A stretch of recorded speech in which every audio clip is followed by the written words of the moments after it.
everyone. Welcome to Beyond the Veil with Adina. I am Adina into medium, oracle, necromancer, as I will be today, prophetess, priestess, wise woman, woo lady, and all of those things in between. And I do all of those things on this here channel. So if that is not what you're into, but you just stumbled here for the first time, I completely understand. I invite you to leave in peace so that I do not disturb your peace and you don't disrespect my community or yourself. If you are inclined to that kind of thing, then I welcome you to stay around here and make yourself at home with my community as soon as YouTube is so gracious to alert them and notify them that I am live, then you can probably make some friends around here. To all of my regular viewers, subscribers, OG watchers, busted babies, bush watchers, return viewers, with the YouTube. I know it's been a couple of days since I've been on the public platform, but I have been engaging in my members' lives. And I ask that you go ahead and alert all 37, almost 3,800 of my subscribers um, that I am live at this moment so that they can see me and stop thinking that I am on a hiatus, because I am not. Hello, Angel. Hello, Erica. Hello, Adorned. Thank you guys for the likes and the hearts and stuff, because that helps. I believe that a lot of my viewers are bush watchers, and you guys support the shadow band of me. Do you guys know that I have VIPs around here? That means my regulars, people who have been with me from day one and who have been subscribed since the early 2020s, the early 2020s. And they seem to think that I am on a hiatus. They have no idea that I'm on YouTube, and they haven't unsubscribed, but unless they actively search for me, they can't find me.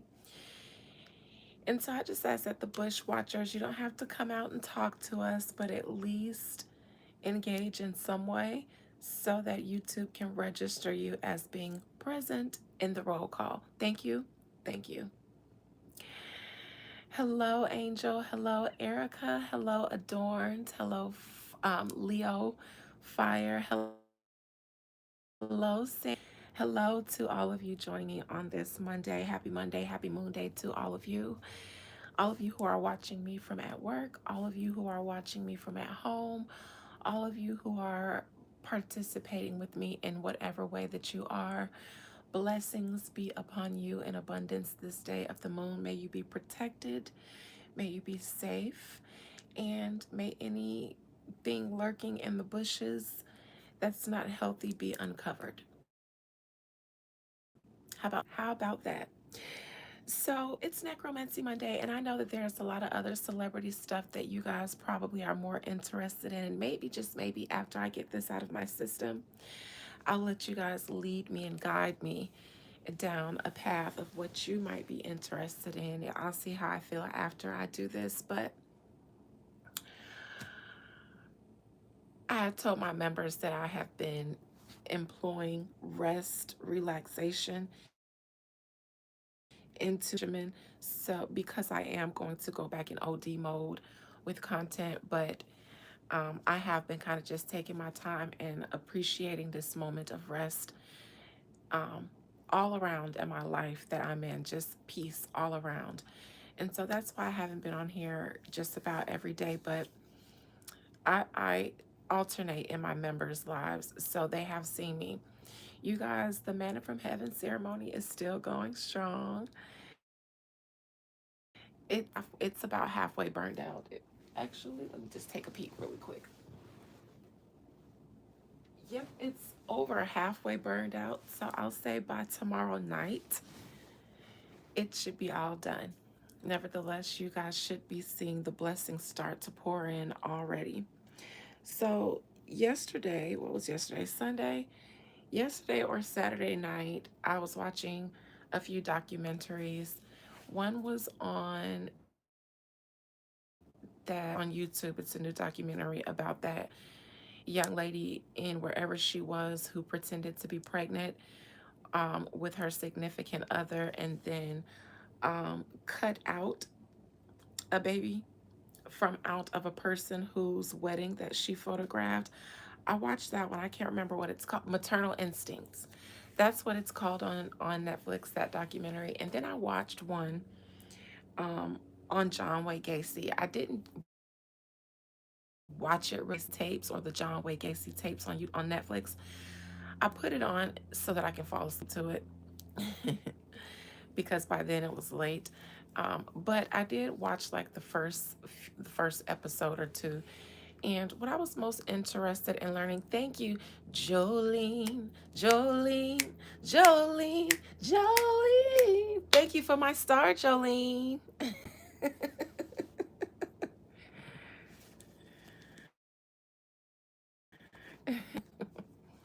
Hello, Jolene. I love the distraction that you gave me. And that was the Dolly Parton version, not the Beyonce version. I have you know. So, anyways, thank you for the star. Twinkle, twinkle, little star to you too. I was speaking of stars. I love the segue that you gave me. What I was most interested in as I fell asleep to the Gacy tapes on Netflix was proximity to Hollywood celebrities, politicians, and people in Hollywood or the entertainment industry. And I thought, simply because not too long ago, one of my members in the members live, shout out to the members lives, both tiers, asked me if there were any serial killers in Hollywood, any active serial killers. And maybe they didn't ask me, maybe we were down a rabbit hole, but we went down that rabbit hole and I ended up pulling a few cards. And besides the one that they just caught, and I told you guys last year that it's a good thing that they caught David, because if they didn't, that boy, that young lady wouldn't have been his only one. You guys, we go rewatch that if you want more insight to what I said last year about things that are coming out now about David. He was an interesting one. Um, but he definitely, if they would let him get off in some celebrity Hollywood way, then that young girl would not have been the only one. I guaranteed it last year when I read him. And so I also saw, well, yeah, but they get a lot of stuff covered up. And so John Wayne Gacy, I feel like there's a lot that is untold about him, obviously, because he's not here to tell it himself. I don't think he's still alive. But I'm going to conjure him up the way that I do around here. And I am going to, instead of ask him about all the dirty deeds that we know about, I'm going to ask him about his proximity to Hollywood and celebrity in the world or America's elites and see what exactly, how deep their relationships went. Now, I know that when John Wayne Gacy went to prison, he got involved in art. And I believe that a lot of his artwork was sold to a lot of museums and private collectors. And so I'm interested in knowing the type of people, or knowing from John Wayne Gacy the type of people in the Hollywood or elite world that were interested in him and or his activity before he got locked up. So let me, Anunnaki of Gem City, are you the one of the ones that descended upon Mount Hermon? Because in that regard, I don't speak to vagabonds, reprobates, and bastards.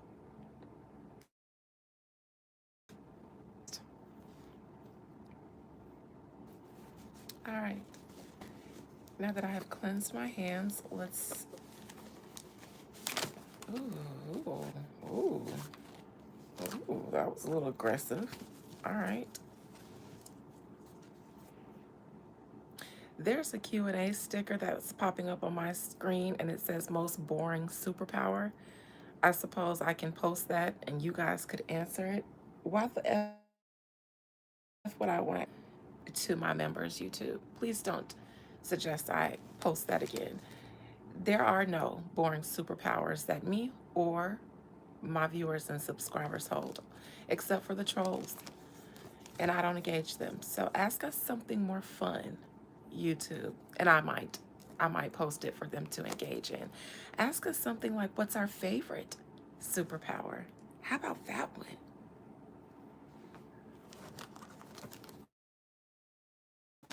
Mine is, and it isn't the one you guys think.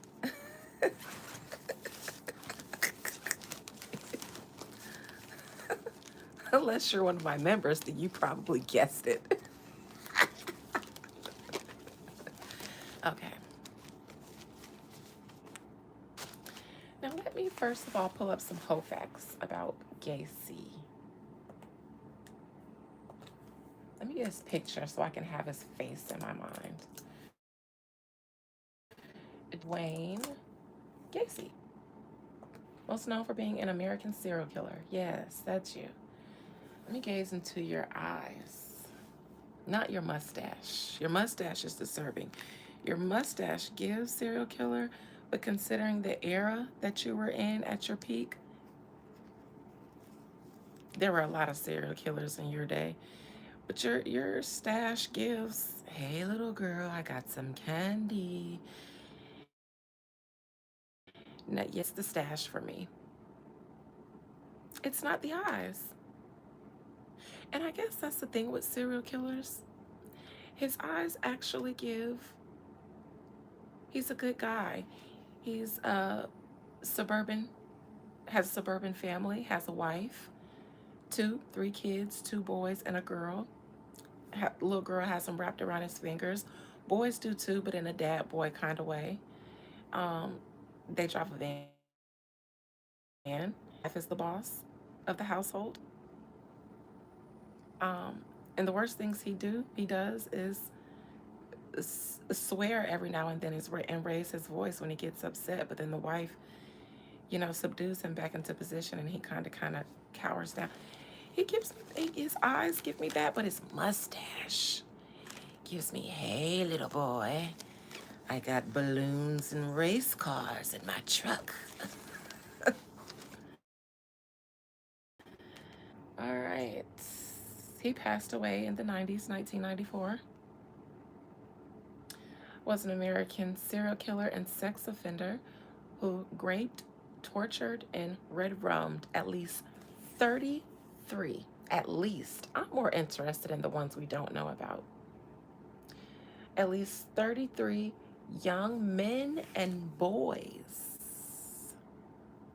between 1972 and 1978 years in Norwood Park Township, a suburb of Chicago, Illinois. He became known as the Killer Clown due to his public performances as a clown prior to the discovery of his crimes.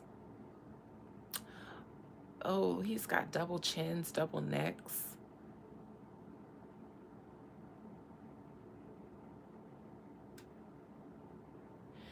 Typically, he would lure a victim to him and dupe them into donning handcuffs on the pretext of demonstrating a magic trick. He would then grape and torture his captive before unaliving his victim by either asphyxiation or strangulation with a garrote. I don't know what that is, a garrote. 26 victims were buried in the crawl space of his home. Oh, I bet it was stank. And three were buried elsewhere on his property, guarded in the Des Plaines River. Hello, Anna. Gacy had previously been convicted in 1968 of the sodomy of a teenage boy in Waterloo, Iowa, and was sentenced to 10 years imprisonment but only served 18 months. All right. Oh, he did. He had unalived at least 30 victims after his divorce from his second wife. Wonder what caused the divorces.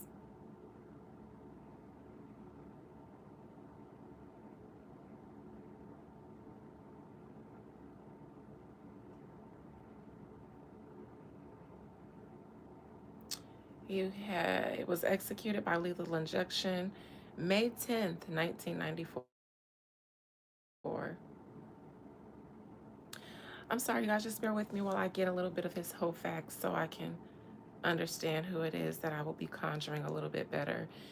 He was born at Edgewater Hospital in Chicago, second of three children, a middle child, and the only son of his parents.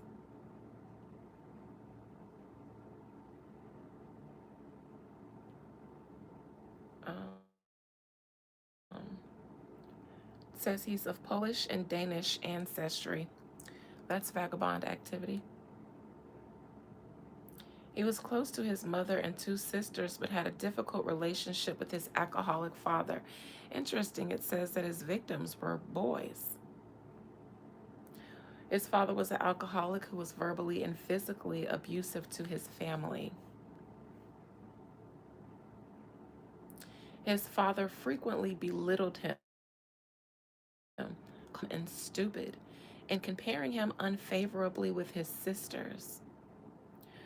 That explains the sodomy and the rape of the boys.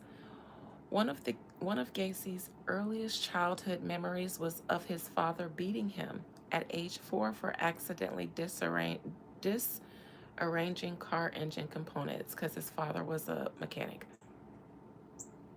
His mother tried to shield her son from his father's abuse,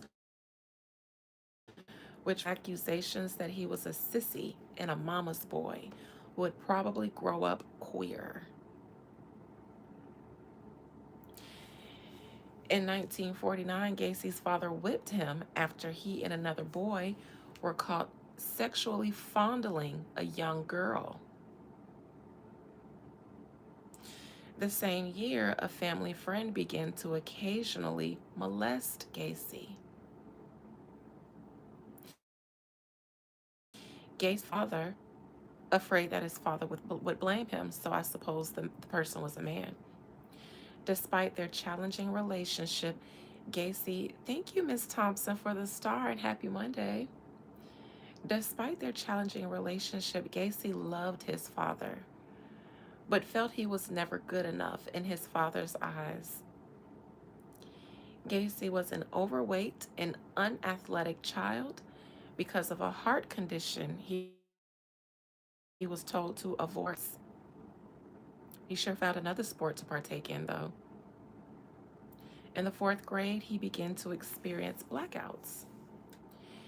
He was hospitalized on occasion because of these episodes and also in 1957 for a burst appendix.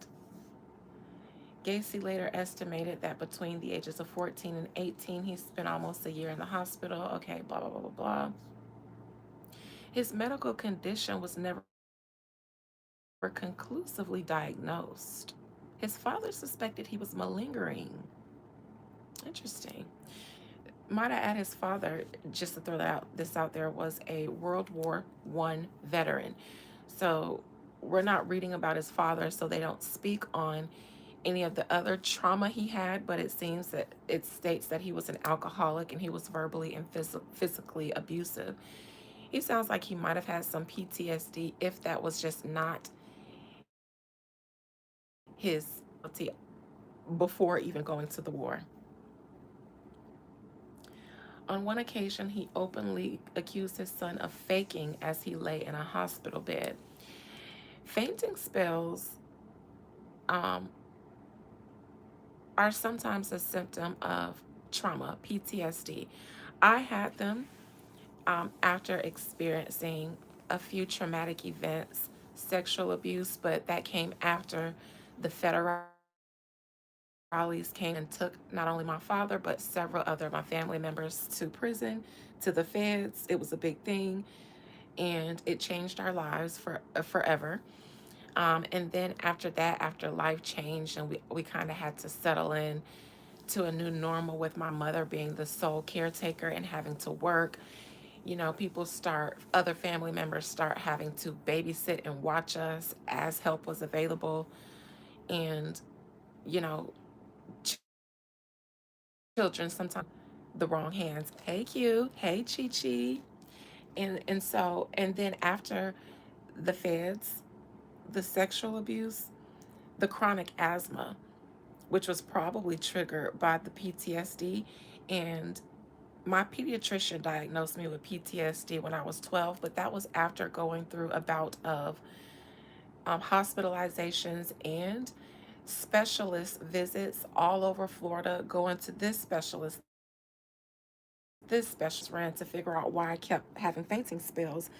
And I had no other clear diagnosis until my good old pediatrician, who had been with me since I was born, said to my mother and my grandmother, the child has PTSD, and that is what is calling, excuse me as I shift my wig, the fainting spells. So don't waste your insurance money taking her to any other specialist. Um, and he gave them some tips on how to kind of treat me, not officially as a psychiatrist because he couldn't, but like parent to parent. He gave them some, advice on how to help me a little bit off the record.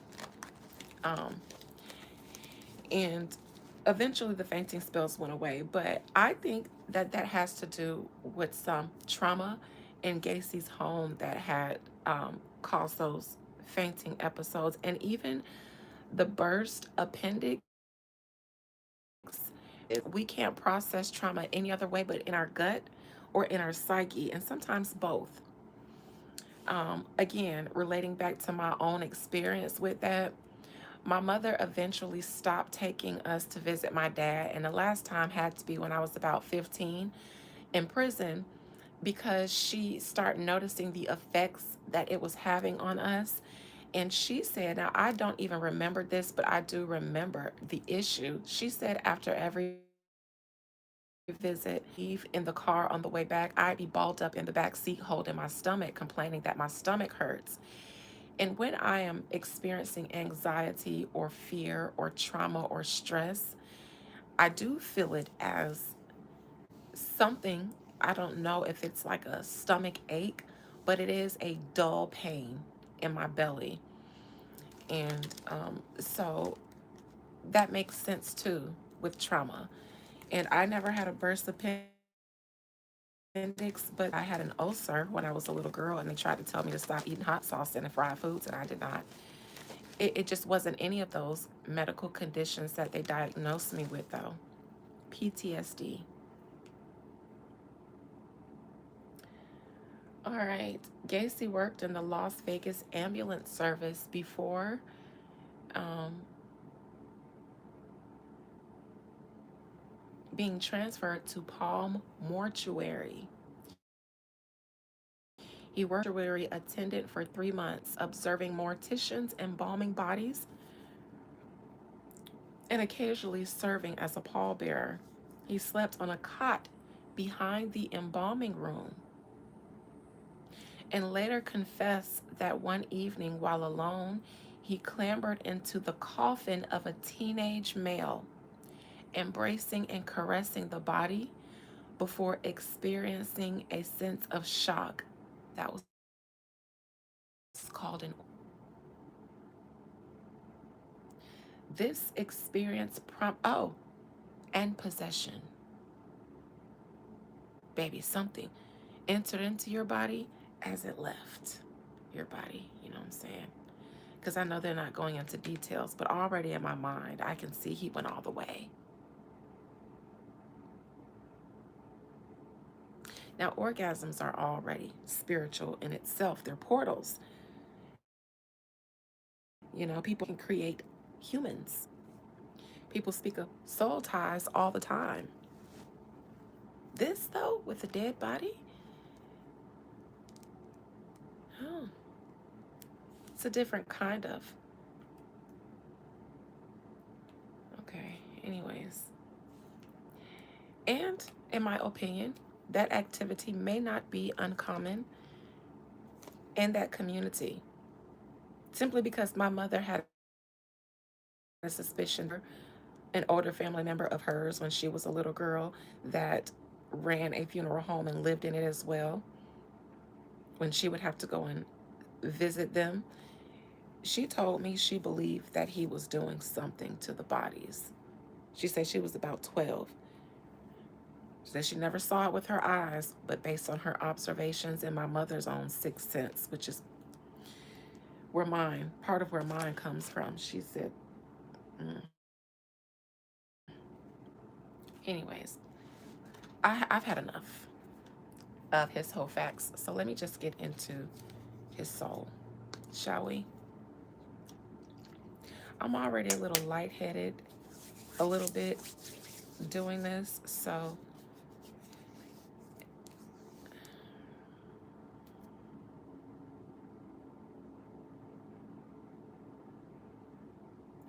as someone who's already naturally very sensitive,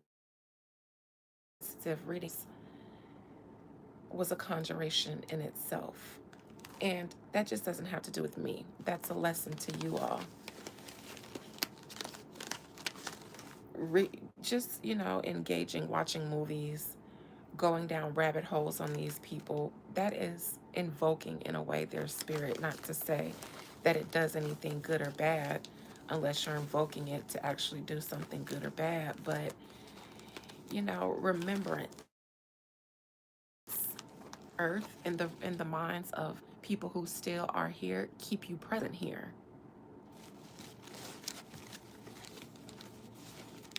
All right. Most High Mother and Father God, please allow me to conjure up the spirit, soul, and collective energy of John Wayne Gacy. I hear laughing like a clown, giggling like a clown was his persona. So, off rip, I'm meeting him as he was most known for.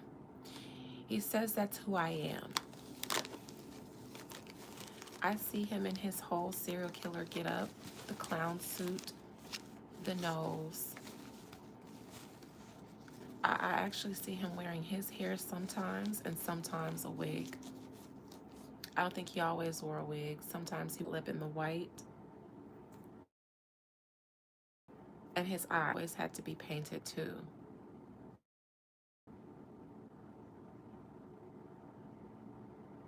He stunk very badly. He didn't bathe regularly. Hygiene, obviously cleanliness wasn't a big thing for him per living conditions. He stinks. He stinks. It doesn't have anything to do with the bodies in his house. He just has bad hygiene.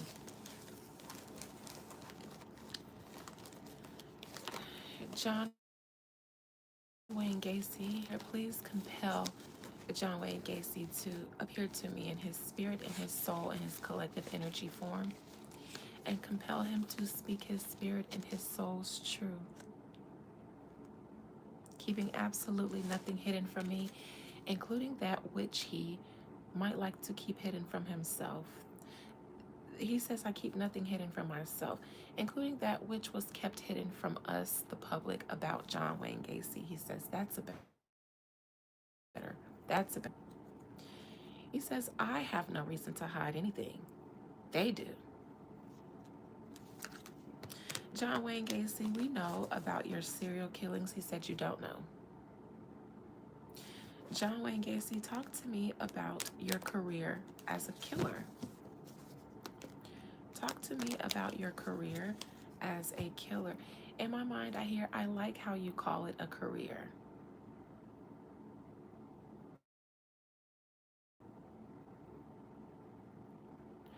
Well, then what was it? It's who I was. He says there was a spirit inside of me. And I learned to accept it and embrace it. He said there was a spirit born inside of me.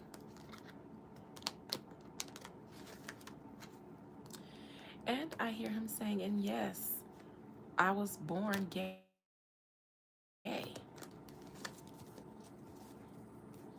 My father wasn't wrong about that. He was wrong about how he treated me, is what I hear in my mind. But he wasn't wrong about what he sensed and what he saw. And in fact, I believe that his father sensed and saw other things, other inclinations. His father had been to war and he had experienced killers and killing and seeing that side of life and humanity. And I think as sometime around puberty or after puberty hit, when John Wayne Gacy became a teenager or started to become a teenager, 14, his father noticed other things that he felt like his mother tried to coddle. But it wasn't just the sissiness, even though that was the biggest component that made him pay attention to his every mannerism and every detail. But it was something else I believe that his father started to see as John Wayne Gacy developed. And I believe it was confirmed when Gacy was 14 and him and another young boy were accused of molesting a young girl.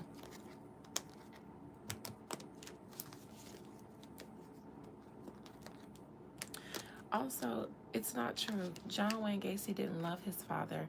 He sought his father's love and approval. And as a child, you think you love someone until you get older and hate them. You hate them for the way they treated you. You hate them for the way they treated your family. You hate for the way they did not accept you after you begged for it and pined away for it. As an adult, he realized he didn't love his father. He desired his father, his father's affections, I will say.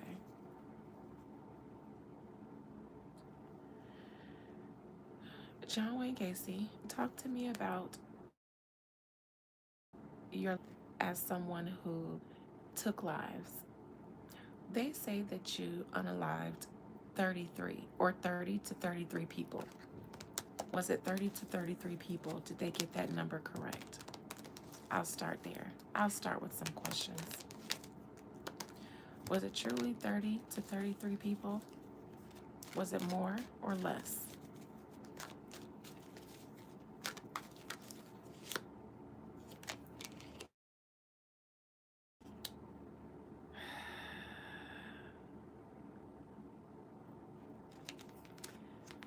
Queen of Wands in reverse. This makes me feel like a clown only because of the trickster, the kitty. The Queen of Wands can be a little tricky. You gotta watch how you move with her. So it makes me feel like not all of them are accounted for. I feel like they may be a woman or two or several. So there wasn't just men or boys. There's a girl or some girls in there. Look, two queens. Two queens unaccounted for. Unaccounted for.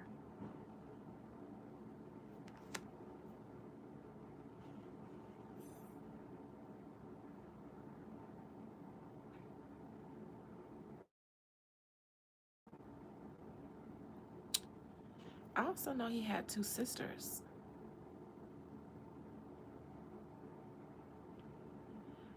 I wonder what they know and have never told. Now on the bottom, this is what he fessed to.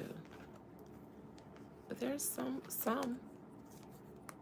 that have never been tied to him.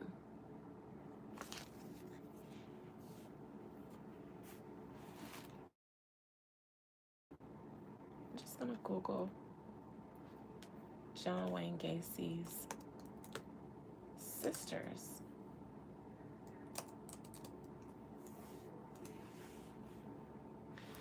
Joanne and Karen Gacy.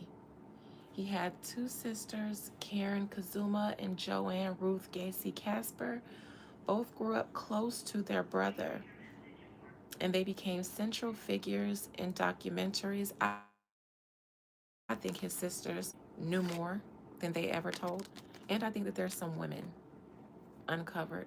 I think his sisters have secrets of his from when they were younger, maybe teenagers, before they became adults, and even leading into his career as a criminal. Karen passed away in 2024. She was Gacy's younger sister and was especially close to him. She's the Queen of Cups. I'll put her over here for Karen. Over the years, she came out of the shadows to discuss their childhood, their abusive father, and the shock of Gacy's arrest. Not so shocked.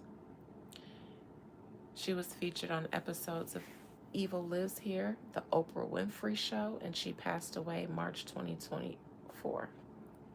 Joanne, his older sister, and occasionally helped him with his performances. Here we go here. This is Joanne. This is Karen. Both of them have secrets that they've never told. Wouldn't be surprised if Joanne is a little off too. She later expressed deep remorse for the victims. Okay, so she's not an unaliver, but in my opinion, she protected them. Speaking out on how his actions also devastated their own family and forever altered their lives. Now, when I asked John Wayne Gacy if there are more people that he unalived, if it's really the 33, why do I have his two sisters here and then the Ace of Wands for no?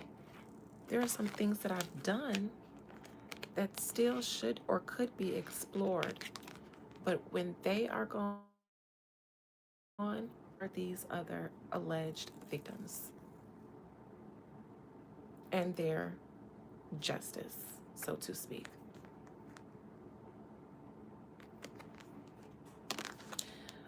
Let me look into the not everything that he's done is known before I look into the sisters.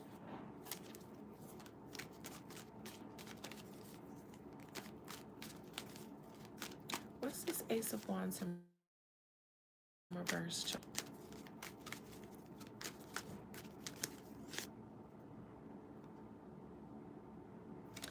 There are things that he told the police, and he absolutely did those, but that's behind the things that he never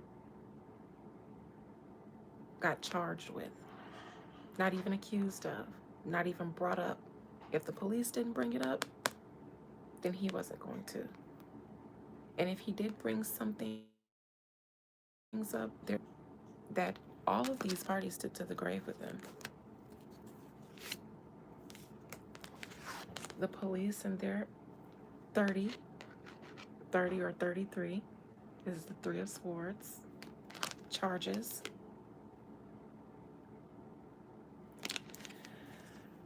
That's all like the bodies that they had or the confessions that they had for them. So those are all that they were able to charge him with in a street way. Hey, sunshine. But that's behind not everything, though. Your sisters, why are they here? When I asked if what you got charged with, if the 30 to 33 that you got charged with was all that you've done, why are your sisters here?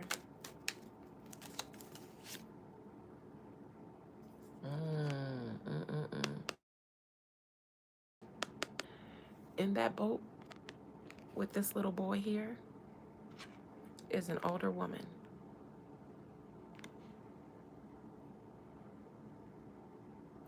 And the father. So, because of their traumatic childhood, there's some secrets that the sisters took about their brother with them to the grave. And if the police didn't specifically say, hey, Did your brother do X, Y, and Z over here in Texas or over here in California, in Hollywood, in LA? Or when you guys were kids, that little kid that went missing or something like that.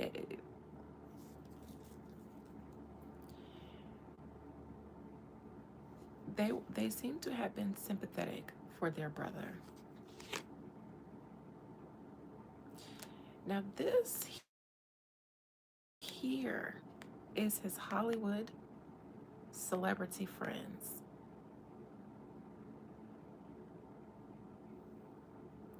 I'm just not sure when those connections began. Hey, Kitwana. I was in the inner courts yesterday. You weren't. And then I was in the all members live the day before that. You weren't. Oh, maybe I don't know. I could be storytelling.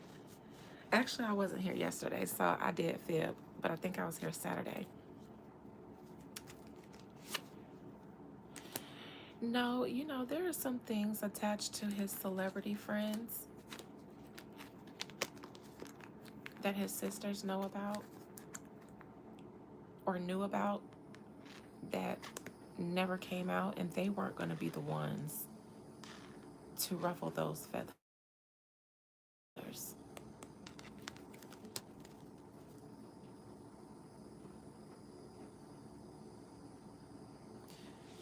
Even though in the conspiracy and rumor world, a lot of truths might have been told, since a lot of people know that he has a lot of connections to Hollywood or some connections to some celebrities, and then later on he became a celebrity painter.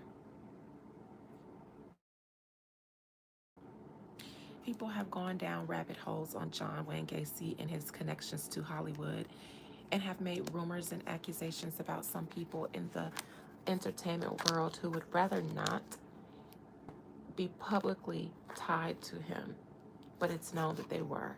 So after the fact, after he got caught up in stuff, these are people who won't come out and say, oh, yeah, I used to have him at dinner, at my Hollywood dinners. I had no idea. Oh, yeah, he used to be at our Hollywood party. When we start doing our Hollywood party activities, he facilitated them. He was the host. Because that's what I see in my mind.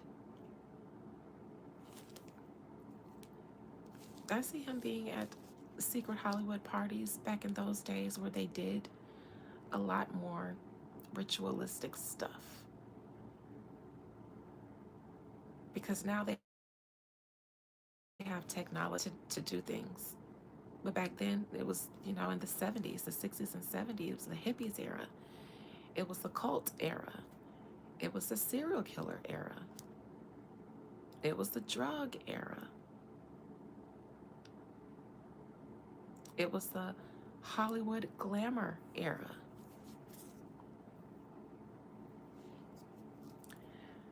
Let me look into this star, because that's why I came here, John.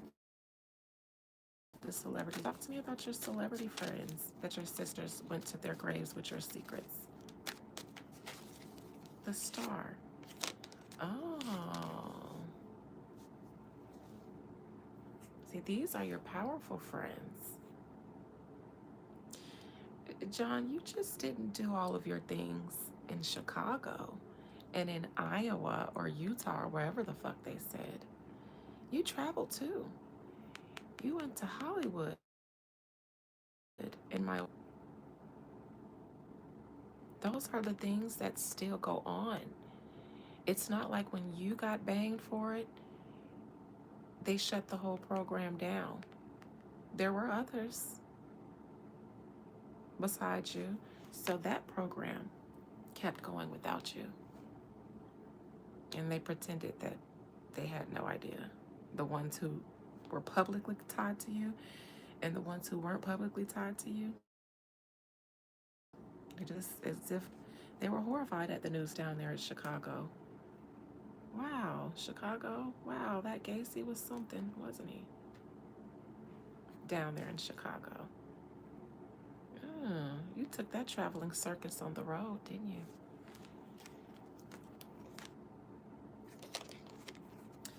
Those are the bodies that they haven't gotten you for. The ones you did when you were amongst your Hollywood friends. The ones they participated in. Not just your wand that they didn't catch. There are other wands in there. You were the ringleader, though. But they facilitated it. They hired you for it. For your performances? Is that what they called them? Are there tapes, too? Floating around people's safes? Because this is a long time ago, so they're locked down in safes. You know, some of the people who own them are probably might have gone to glory, too.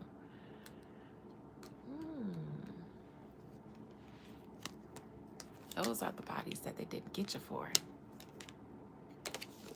Didn't get you for those, did they?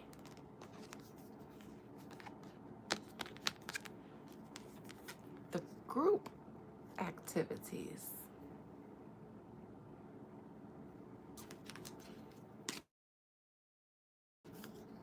Or with your Hollywood friends.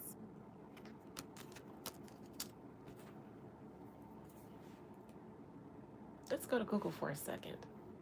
Hold on, John. Celebrities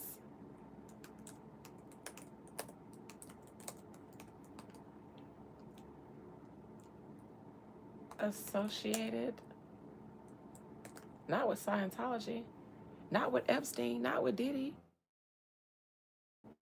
God, not with gangs. What in the Google search box is going on? Associated. They must know I'm finna be on some bull.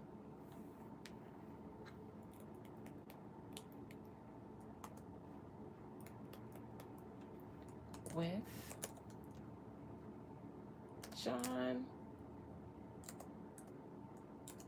John Wayne Gacy.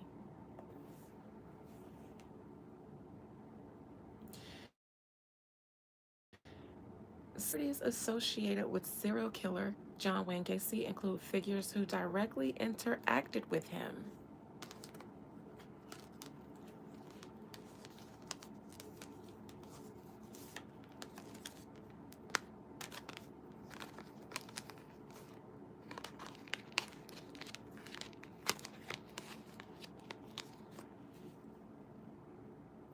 Individuals who corresponded with him in prison and actors who him. Dave Davies, musician. The Kinks guitarist met Gacy in June 1965. He was an active serial killer then. When Gacy was working as a local JC's organizer in Illinois, he booked and hosted the band for a concert. The band briefly went to Gacy for drinks after the show.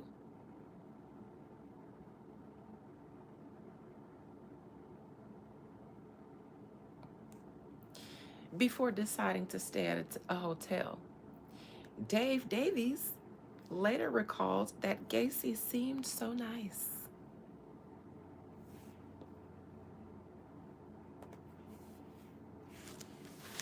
John Wayne Gacy.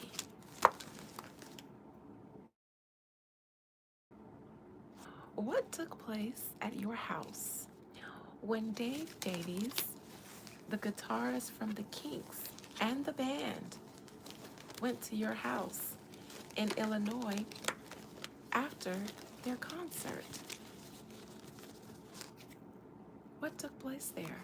What did you guys do? I'll pull 3 cards, not a whole spread. What did you guys do there? Did you just drinks and then they left? Is that all? Is that it?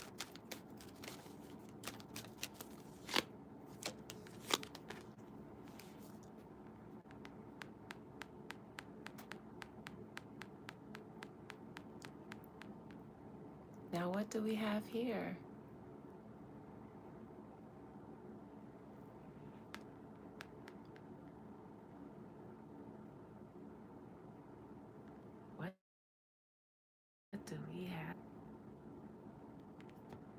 in my opinion, they participated, watched, maybe participated a little bit as John did the dirty work, all the heavy lifting. I think there's a recording of it somewhere.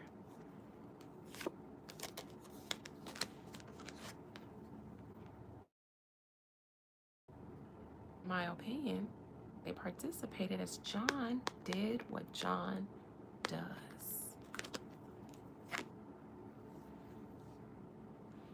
To a little boy.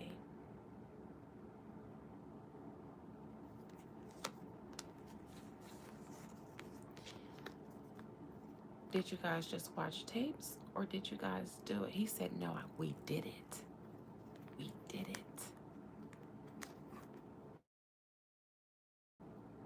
The sun and the moon and this guy in between.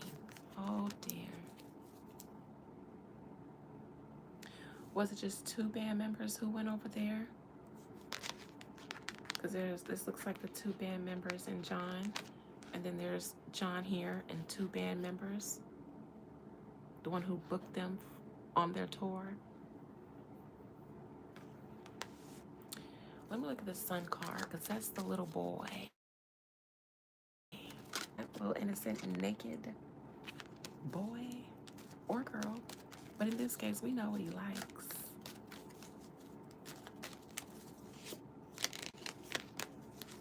Look, all of these are major arcanas. Judgment. Another group here. There was a group activity and there was some watching. A little bit of participation from them, but the heavy lifting was done by John.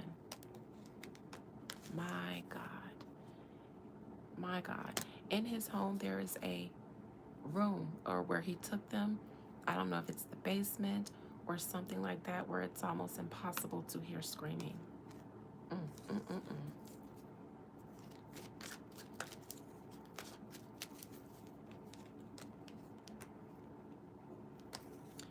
Never came out behind this moon. This is what I wonder if they knew of him before he booked them. I wonder if he was on the black market circuit even when he was booking concerts, and if that was like a little cover for his connections with celebrities. But that's one of the bodies, in my opinion, that's never been accounted for because it was attached to celebrities. Rosalind Carter, former First Lady. Gacy met the first in 1978 while working as a Democratic precinct captain in Chicago. He loves jobs where he can have access to people who might be interested in sacrifices. And he's in the business of it. He worked for a funeral home. He trained under funeral directors doing embalming.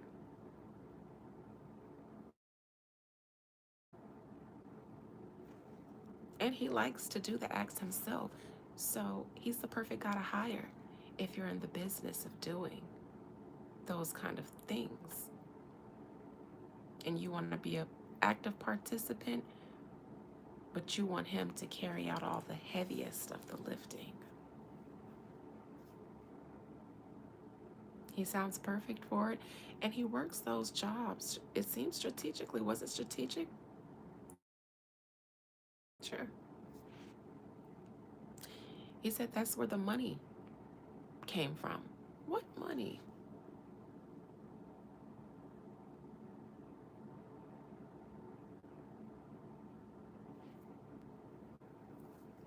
I would love to see his 8th house. I bet Mars is in there somewhere, or Pluto and Mars are conjunct somewhere.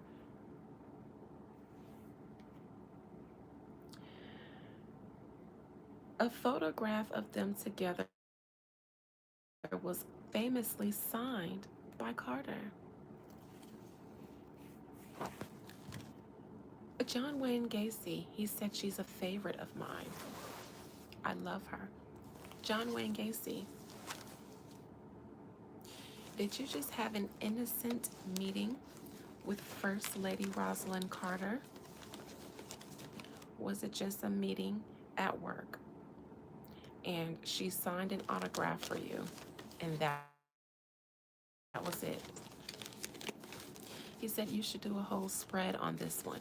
We'll see what you have to say first because there are other celebrities here. You and Rosalind Carter. Was it just an innocent greeting and meeting and that's it with you and this First Lady? I'm not going to say what I hear in my mind. I hear tell them, tell them, tell them.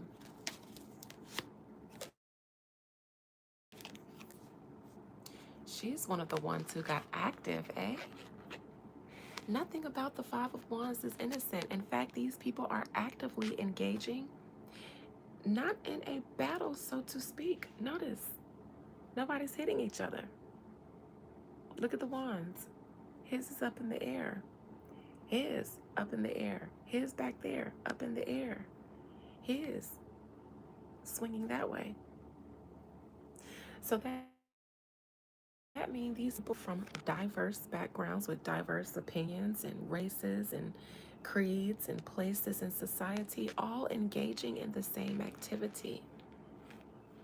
Despite this being a diverse group, they all have something in common. They met right here and they're all actively engaging in a wand swing.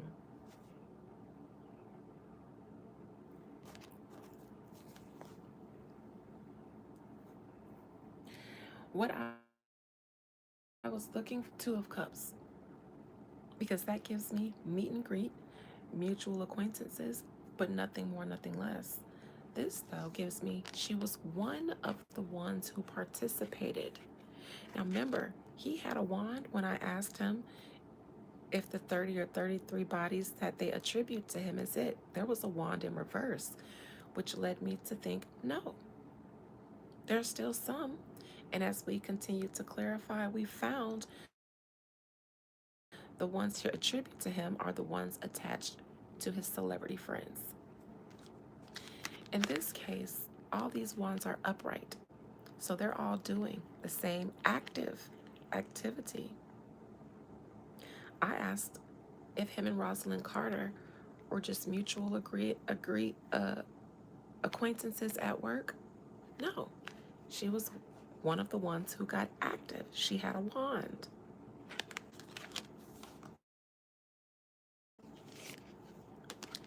Here we have the moon for the third time.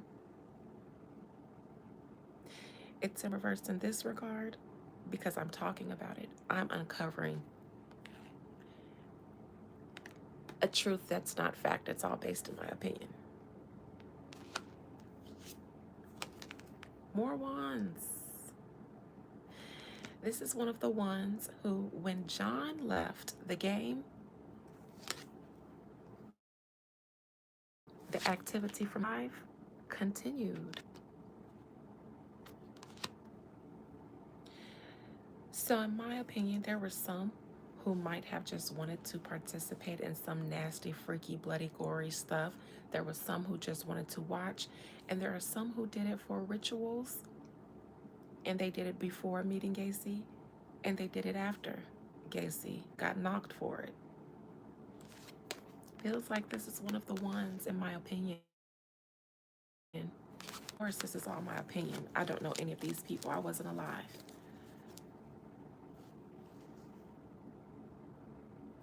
Brian Peck, television producer and acting coach. He has access to children. What? The disgraced former Nickelodeon dialogue coach who abused actor Drake Bell was exposed in the Quiet on the documentary as a pen pal of Gacy's.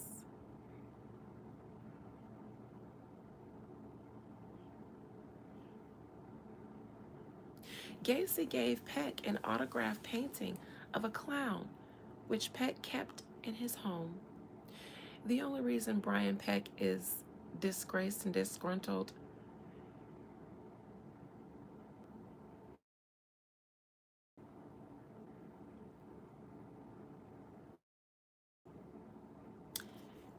John Wayne Gacy, did you meet Brian Peck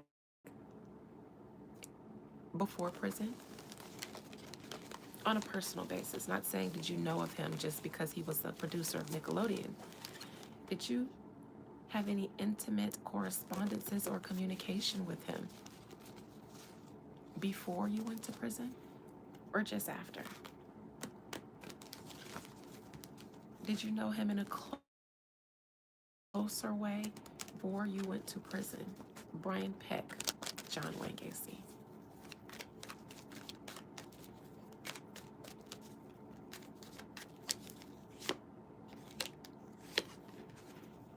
Absolutely. Another wand. Everybody in the circuit knows each other, is what I hear in my mind.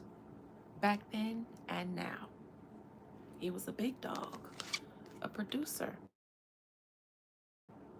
acting. He had access to the goods, is what I hear. He had access to the goods. In my mind, I hear parents were bringing their kids to Nickelodeon and Disney by the droves, offering them by the droves. That's what I hear in my mind. Parents were dropping their kids off to the hands of predators by the droves, knowing he says only the strong survived. Yikes.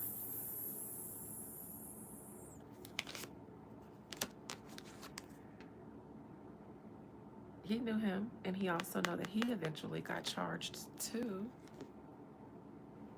He got caught up too. It seems that Gacy might have given him up, or maybe even more than one celebrity. But in my opinion,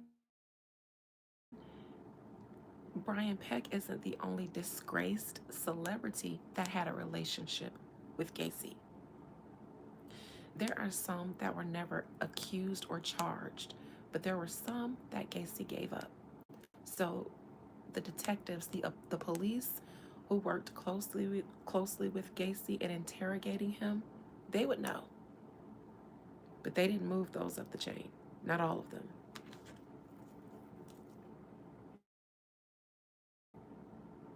Grapist here. Hollywood producer grapist. There are tons of them walking around. Tons of them. Not just that, but they're all connected.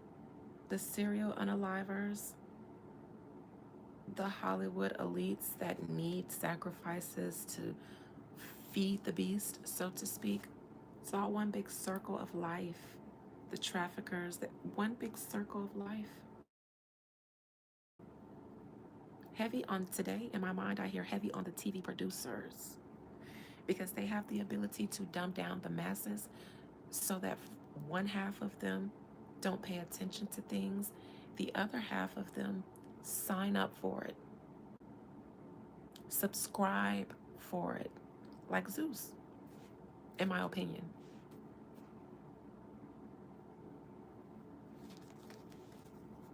Producers control the minds of the masses, and they control the morals of the masses too, is what I hear. I agree. A lot of people are walking around here thinking that they have morals that are not really theirs, which is why there's a lot of Christians and religious people all together that need church until the day they die to save them from sins that they can't help but keep committing. It'll take you just sitting down with yourself and being realistic about who you are and accepting that, and then learning how to master that. But in this regard, in these days, the producers make it easier because nobody gets caught anymore. They do it in plain sight, and now the activities that they had to hide is now a part of society in everybody's everyday life.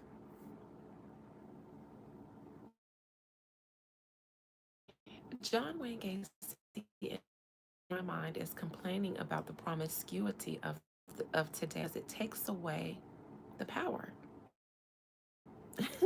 that they used to have when they would do abusive things that involved sex.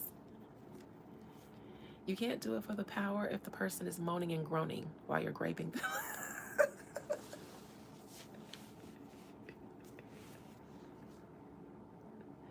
It don't hit the same when it turns into lovemaking. When a rapist needs that high from your fear. John Wayne Gacy comparing today's world to his day.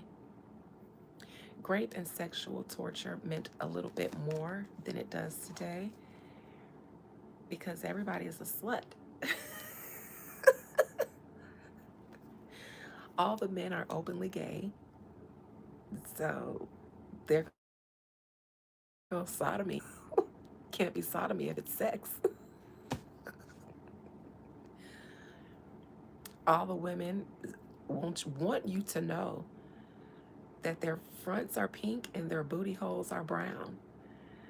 So there are the rapists sitting here like, well, no, bitch, my whole purpose is to take it, not for you to be moaning and throwing it back.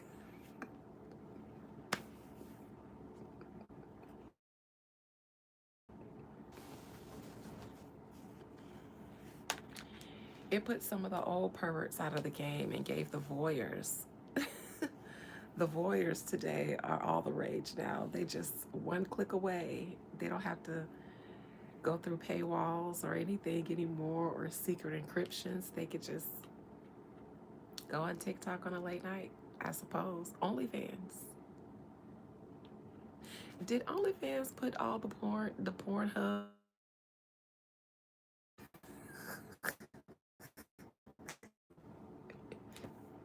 Can't make no money off of it no more when it's a part of society. All right. Jason Moss, an author. I don't know who that is. Anyone heard of Jason Moss? You guys read any of his books?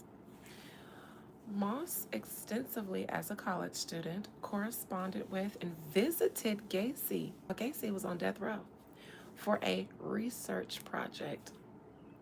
Moss documented these harrowing interactions in his book, The Last Victim.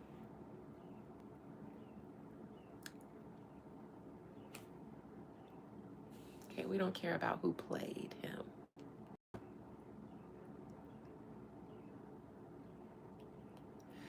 Former Nickelodeon star alleges. See, I didn't see Quiet on the Set, so now I have to go watch Quiet on the Set. Have any of you? Put in the chat if you've seen the documentary Quiet on the Set. Former Nickelodeon that I'm reading from. Former Nickelodeon child star alleges connection between producer who was known to be connected to him. So he went down kind of as knowingly have a connection with him, being charged, being outed. But John said he gave him access. Let me look into this. He gave them access. King of Wands. Before I continue reading.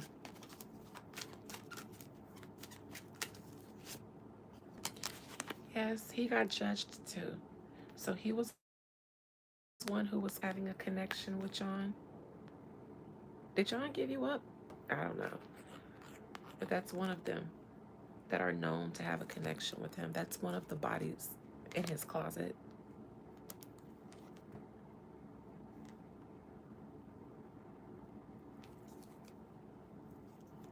Judgment.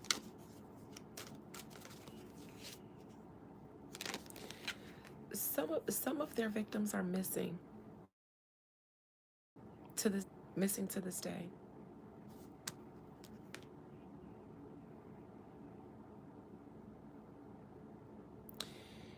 Um, his sisters are relieved about this one though because he ended up coming out, and he's one of the ones that they seem to have known about that were connected to his brother. Remember, behind them, this was in reverse, as some of the famous people that they knew were connected with their brother, but they never now, because they knew famous people were connected in that and they were close to him and they never told. It's probably because they knew that these famous people were engaging in the same activities as their brother. two sisters. He's one of the ones that his two sisters didn't really have to talk about because he got caught up some other kind of way. I don't know if they talked about him, if they gave him up, and then the police just start watching him. I don't know how Brian Peck got caught, but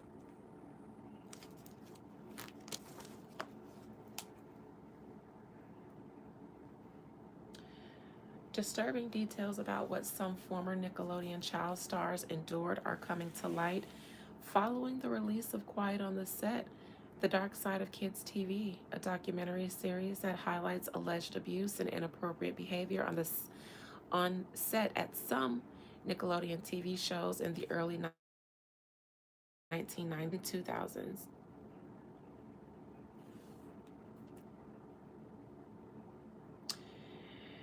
It particularly tracks the influence of Dan Snyder, Nickelodeon producer, that he had on shaping the network, creating shows, and launching the careers of actors who have become major stars like Amanda Bynes and Drake Bell. And we see what Amanda Bynes looks like today, right?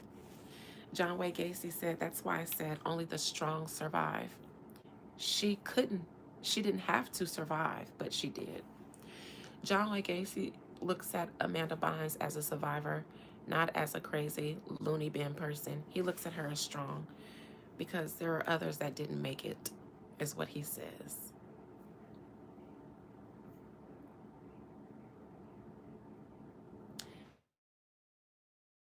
Actor shares a harrowing memory of his encounter with serial killer John Wayne Gacy. This is people.com. The night I was abducted and raped by John Wayne Gacy and how I escaped with my life.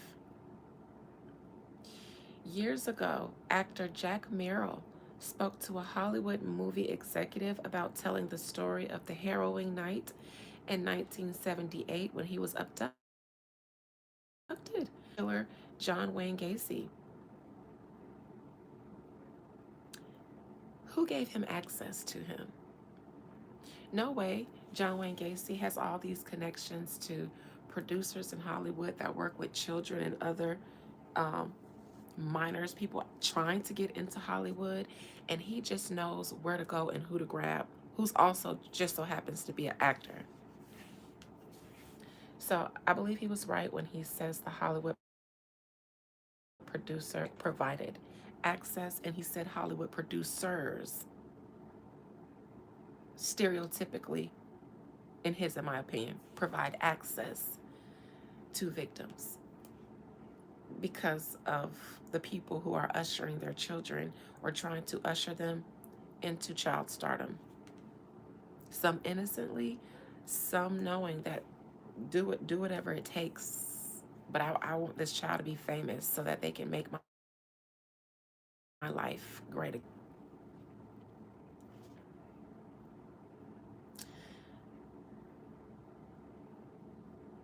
For decades, Merrill tried to put the attack behind him, only telling his closest friends that Gacy had put a loaded gun in his mouth during a night of rape and torture at his ranch house on the outskirts of Chicago.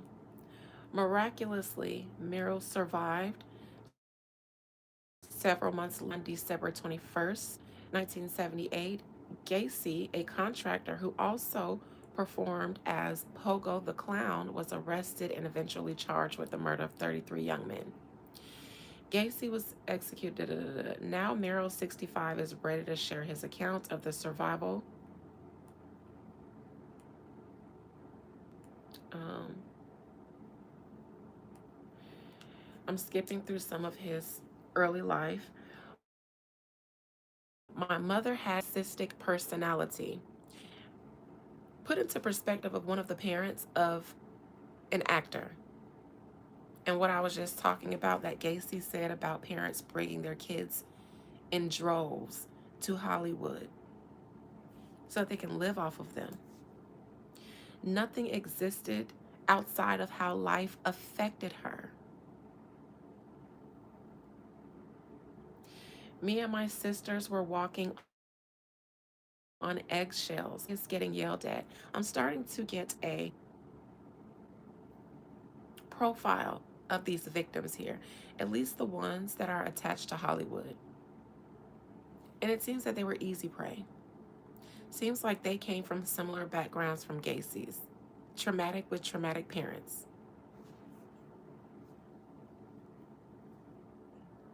Me and my sisters were walking on eggshells, always getting yelled at. No matter what I did, I was wrong. Oh, and this young man is gay. High school was an escape. My friends were great, and I had a boyfriend whom I loved very much. I moved out of the house at 17. Hey, Shirley. Hey, Bree Bree. After I got into a fist fight with my father on Christmas Eve and ended up in my own studio apartment in downtown Chicago, overlooking Street for $165 a month. By 19, I was working in clubs. I wanted to be an actor but didn't know how to go about that. I would go swimming at the YMCA, and one night, after a swim, I was walking home. A guy pulled over and said, "Do you want to go for a ride?" I thought I'd go around the block a few times. He was out there selling ass. He thought he was gonna make a few dollars. That's what that sounds like to that actor. Because why at night would somebody pull over and ask you if you want to go for a ride? Not would you want to go get dropped off at home? Would you want to go for a ride? And he thought I'd just go for a ride for a few blocks. Doing what in Chicago while you're young and trying to live on your own, gay and all that other stuff? No, I know what that said. Know what the fuck he was doing. But he started driving quickly and turned into a really bad neighborhood. He said, "Lock your door, it's dangerous." I said they kept that out of the papers because it was bad for business on nearby Rush Street. And he said, "How do you know that, huh? You're smart. You're not like those other kids." I had never gotten into anyone's car before, but I had a sense, because you was working out of the clubs, but I had a sense that if he thought I was different from other people he picked up, then I should go with it. He pulled over near the ramp of the Kennedy Expressway and asked if I'd ever done poppers. Amyl nitrate. He pulled out this brown bottle, splashed some liquid onto a rag, and jammed it into my face. Not the chloroform. I passed out. When I woke up, I was in handcuffs. I saw the exit for Cumberland on the expressway near the airport, and the next thing I knew, we were outside his house. All right, I'm skipping some. The house was dark. I sensed it was a trap. He asked if I trusted him, and I said I did. So he took off the handcuffs. There was a bar in the middle of the house. We had beer, and he had this strong pot, and then he put the handcuffs back on and dragged me down the hall. He put this homemade contraption around my neck. It had ropes and pulleys and around my back and through my handcuffed hands in a way that if I struggled, I would choke. All right, let me go back to why I even was here.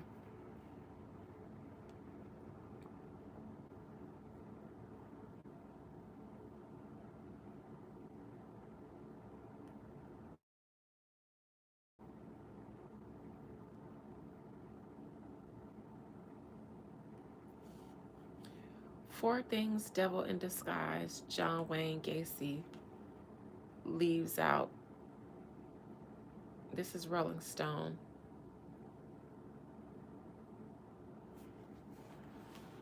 I may not be able to watch this. Read this. Yeah, I don't know where the article is, but oh, y'all want me to subscribe to read this? No. All right, so those are some of the few celebrities associated directly with John Wayne Gacy. Um, I'm sure there are more, but why, if they can not have us know about it, why would we?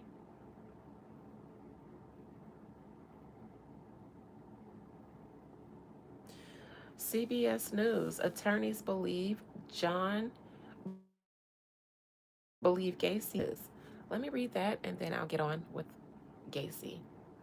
Two Chicago lawyers have taken a fresh look at the circumstances surrounding the disappearance of three victims of serial killer John Wayne Gacy. A pop up. And they have concluded that he had at least one accomplice. The three were found among the 29 victims whose bodies were buried in the crawl space of Gacy. In my opinion, at least two of them were band members with Davies. At least he's one of them and another band member, in my opinion. Attorney Stephen Becker and Bob Stevenson showed CBS 2 receipts that put Gacy out of town when two people who ended up in his crawl space disappeared. Remember that three of wands and facilitating it and two other people? Gacy was in Pittsburgh during the period in September 1977 when victim Robert Gilroy, 18 of Chicago, disappeared. And when John Mowry, 19 of Chicago, disappeared later in September 1977. Gacy was at a job in Michigan, the attorneys told the Sun Times. In a third case, a friend of one of the men who disappeared offered work to Nelson's brother with Gacy.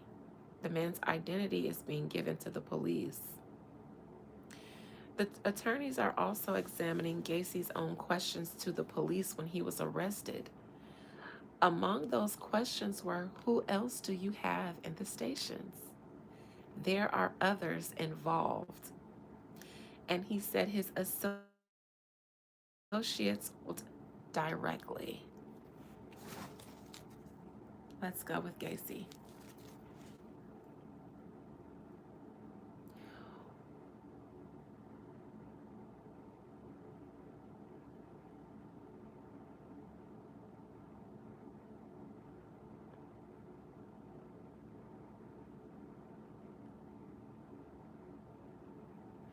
The media has always contended there was others involved. That at the time of my arrest, there were four other suspects. Three of them worked for PDM, Gacy said.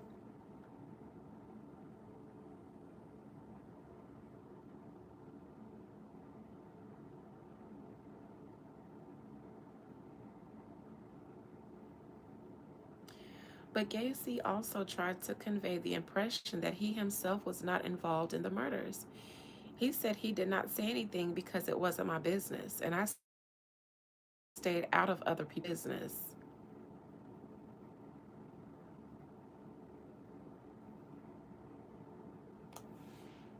And that was in regard to some of his victims. And that they tied to him. And they asked why you didn't claim them. And he said that wasn't my business to claim.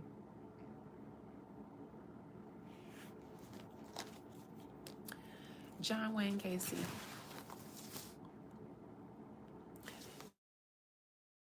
Talk to me about your relationship with celebrities in Hollywood and not Hollywood exactly, but Hollywood itself, the entertainment world, politicians, actors, producers, celebrities. Are there any that were directly involved in your crimes but got away? Obviously, nobody else went down for your crimes but you. And how did you come to meet these celebrities? How did you come out that some celebrities might be interested in your line of work? Talk to me about your relationships with celebrities, John Wayne Gacy, during your crimes and even afterwards. Because the ones who became fans of yours afterwards had to for a reason. You're most known for being a killer of children or killer of boys.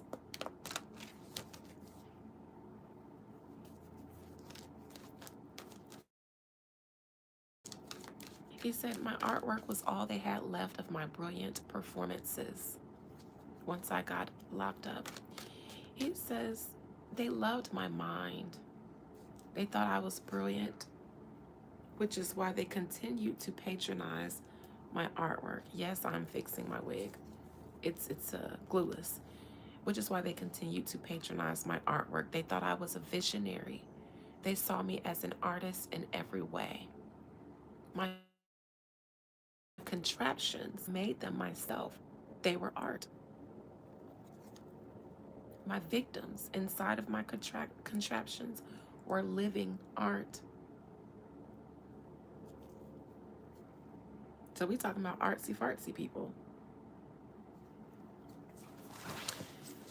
John Wayne Gacy, talk to me about your relationships with celebrities, elites. I'll say elites, celebrities, and other elites in other industries not be as well known as a celebrity, but still very much elite. And how did you even begin to meet them and engage with them in a way where they would be a fan of yours? Even before you got locked up,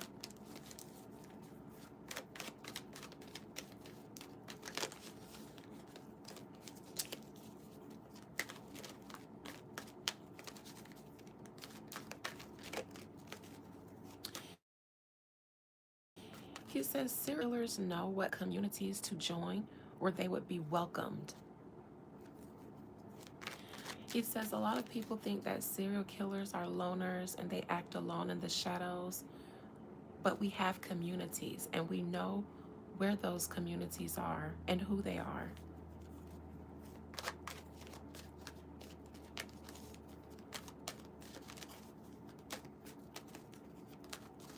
He says if you all pay attention, you'll know communities would welcome a serial killer too, or would protect one.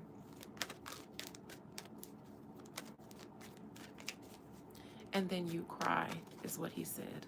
You'd cry. He says, a serial killer is no different from you. You choose to wake up and go to work every day, a job where you're miserable, a job that drains you of your energy, of your physical body doing if you do a labor job. We choose to do something else. But the commonality is that we are all making choices. You made a choice different from our choice, but it isn't to say that the option to make that choice isn't within you. He says people joke all the time of how they kill somebody or jokingly say I would kill them or even in anger. He says, and that's where our communities come in. We're just the ones who found ourselves in a place where we feel like we can get away with it because we're welcomed. He says no serial killer acts alone, even if it's just the people who turn the other way.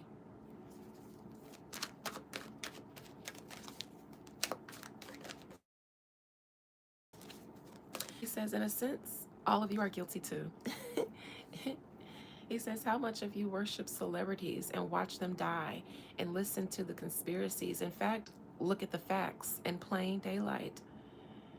But you wait for a court to officially charge them when all of your common sense and everything that you can see in your own common sense is telling you that 1 and 1 equals 2. But it makes you more to pretend like that's not the truth until somebody else, like an authority, comes. He says that's why you're sheep. That's why you're sheep, because it's not that you don't have your own sovereign sense.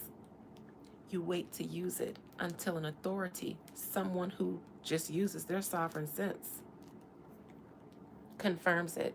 Then everyone comes out talking about what they know, what they suspected all the time. He says that's complicity in all of us.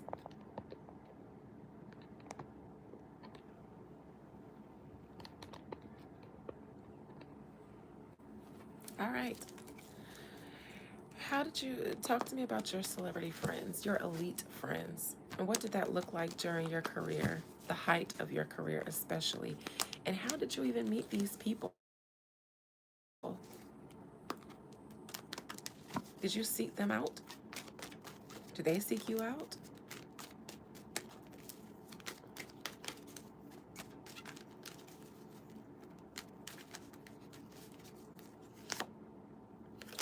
Four of Swords in reverse, word gets around. Word of mouth. It says something about his time working at a funeral home in Chicago. That's where he got his training from, the funeral home. Now, everybody dies, so I imagine working at a funeral home would allow you to cross paths with a wide variety of people from all walks of life. And the funeral business is a very lucrative business. So I imagine a funeral home director or owner well connected. You know the coroner, you know the medical examiner, you might know the police chief as well. So this is him working at the funeral home. But something about word of mouth. In my opinion, him working at the funeral home was so that he could get the training. He only lasted I believe 3 months there. But in 3 months, how to embalm bodies. And he had enough time to sleep with one of the bodies of a dead boy. So he went there to get the experience, the training of dealing with dead bodies, but also get hands on experience with dealing with dead bodies in a way where you're dealing with their death. That's the hands on experience that he needed to get his feet wet, get used to it, get over the jitters of the first time doing something like this, working with a dead body. Challenging him, Queen of Pentacles. One of his sisters, or both of them, knew exactly what he was doing and what he was up to long before they said anything about knowing about it, long before anybody said anything about knowing about it, because they grew up with him. But they cared about him. The challenge for him is his mother and his sisters, to be honest. His father's abuse didn't help. Mothers and his sisters trying to protect him from the abuse of his father made them baby him and coddle him and overlook certain things because of what he was experiencing, because of the abuse. And that went on into life because it seems, or later on into life, it seems the sisters excused his behavior as their father was to blame. It's what their father did to him that way. They knew him in a more intimate way, so they're looking at things from a more psychological perspective and trying to make sense of their brother and the actions that he did. And based on their life together and what they collectively experienced, things that we know about and things we don't know about, they offered him some grace. And they did coddle him. And that was a challenge because a woman, long before he got started, like long before he unalived a dozen people, unalived maybe 4 people, 2 people maybe.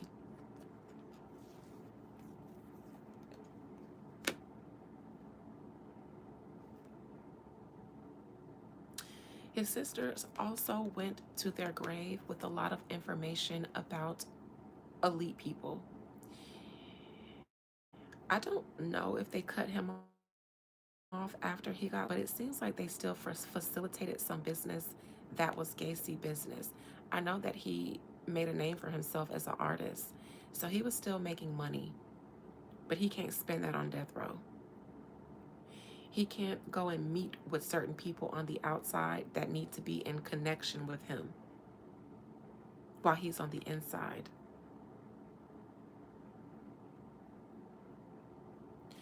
Also, they say that he was out for some of these crimes, and I'm still a little bit suspicious about the older sister.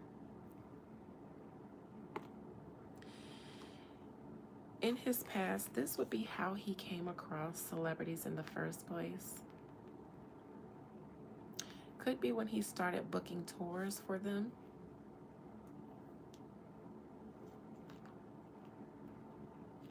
but by then he was already doing stuff and he had a name amongst the dark community.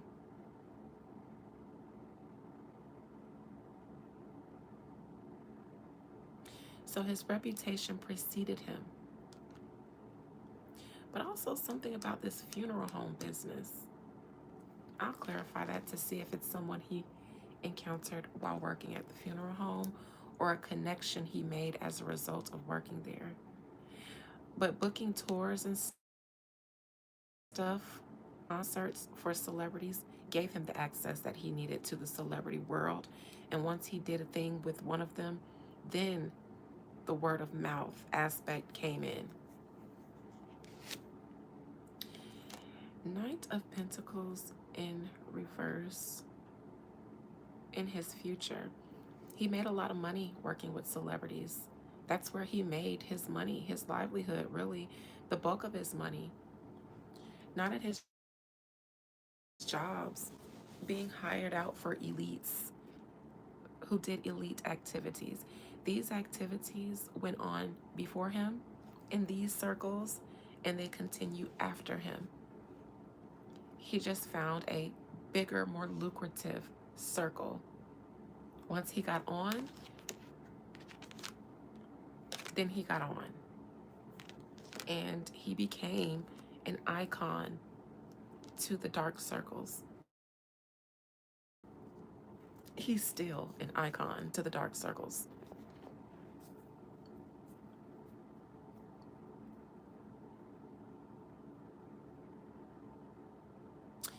Something here about somebody being stubborn or greedy. I don't know if that was him or some of the celebrities he worked with, but they got too greedy. All of those bodies, even the ones that they know of him to have done, all of them weren't just because he won. Once he found a market for his services, it wasn't even about his own desires anymore. He can fulfill them doing work, doing his contract work.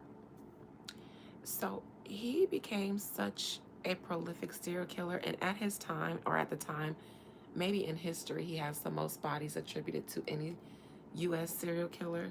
I think that's what Google said, but it could said at the time. It is those people had an unsatiable desire, unsatiable.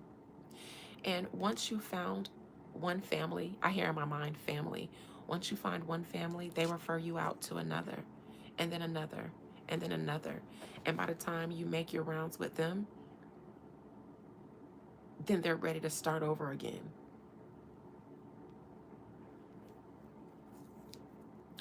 John Wayne Gacy lived a good life. And lethal injection, I think, is kind of peaceful.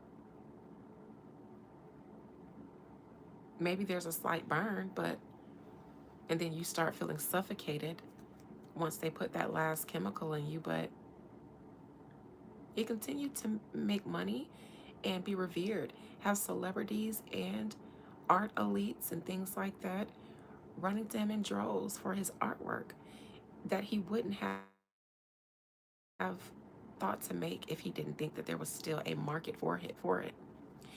And it seems like the money that he was making from them was going to this Queen of Pentacles, so maybe his sisters, because it was going to be difficult for them to live a normal life and work regular jobs after he became famous and got, imprisoned. So I think he was selling the art for them to give them money with their life after he kind of ruined it. But due to his time with these people, he knew that there would be a market where the money resides doing this type of art. Why? He says, because they revered me as an artist. This man was employed by the elites.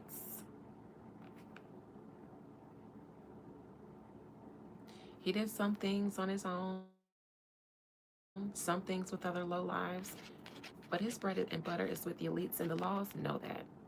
The laws know that. They only connected him with the ones who weren't higher up on the food chain, but there are others higher up on the food chain who they weren't allowed to touch, which is why all they could do is allude to it.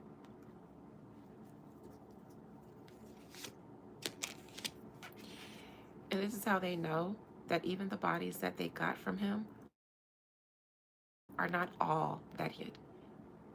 This is the first answer to the first question I asked when I started this reading. The 33 that they got you for, is that all? He said no.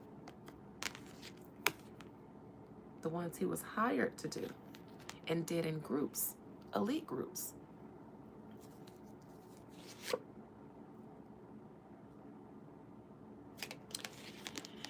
John Wayne Gacy is an icon amongst his peers, and he is not alone in his actions. He's the one who went down for it.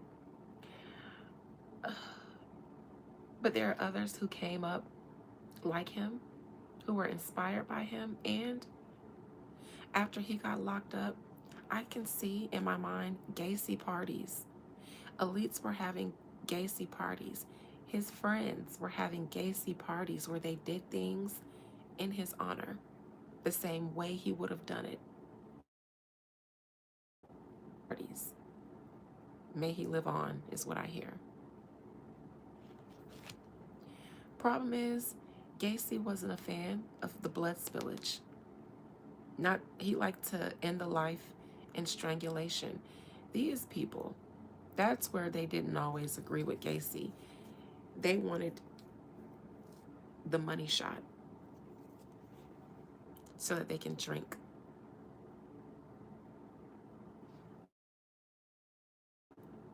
Partake, he says. Drink and partake. He said, I did that too. It just wasn't my bag. That was their bag. Is that something they said in the 70s? My bag? That wasn't my bag. That was their bag. Anybody in here from Miss Shirley? Was that a saying from the 70s? That wasn't my bag. That was their bag. That's how I heard it.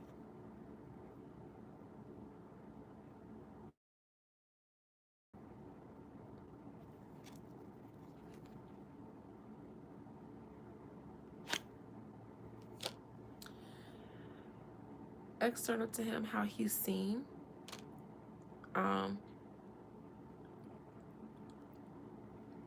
He took the fall. He never gave them up. That's how he's being seen. 7 of Pentacles from the people who hired him. His accomplices, the elite ones. He took people for all of them as if they were all his own handiwork. Even though he started out doing it because he's weird. But shit, these other 6 Pentacles here, that was all them.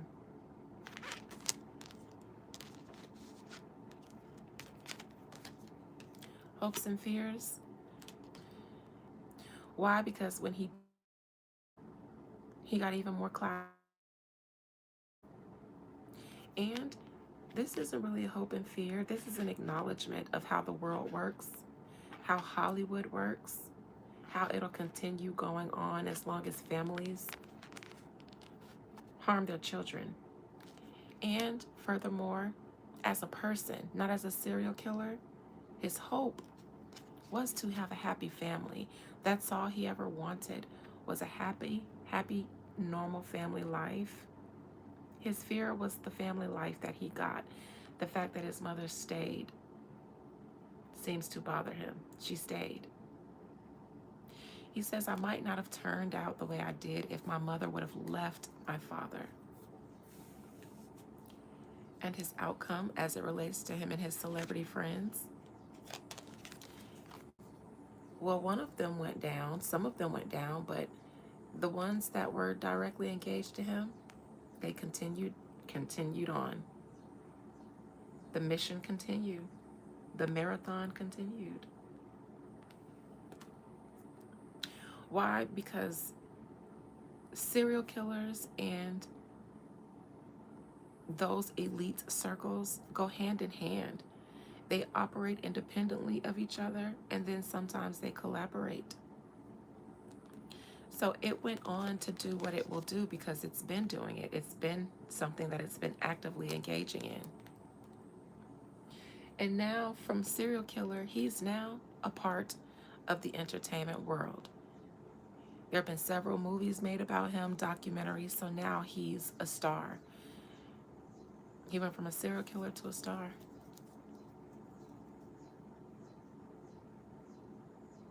But I imagine that would have happened anyways, having a bunch of celebrity producer friends. Leo. And I wonder what he has in common with them. They love being inspired by a serial killer. They're never repulsed by it. Never repulsed.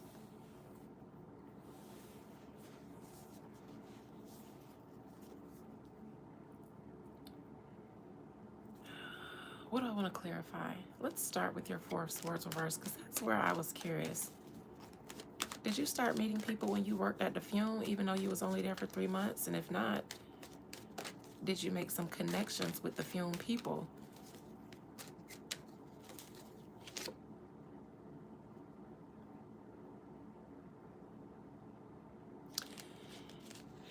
He did some pallbearing.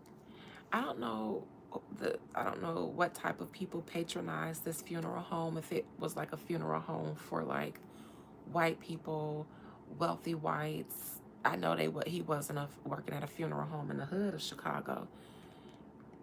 So it seems like he got experience somehow. He met some people while dealing with funerals.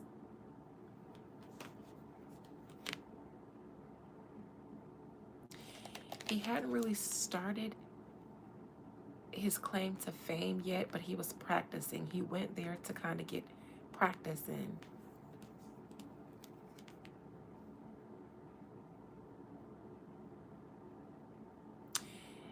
And then something about drinks. Drinks. It could have something to do with some of the employees there that he worked with, the funeral director himself that he worked under, or something he did after work. After work at the funeral home, it seemed he would go to have a drink, and maybe he would pick up men to go back to his place and have drinks. So there are some bodies that started before his career. I feel like this started around the time that he worked at the funeral home.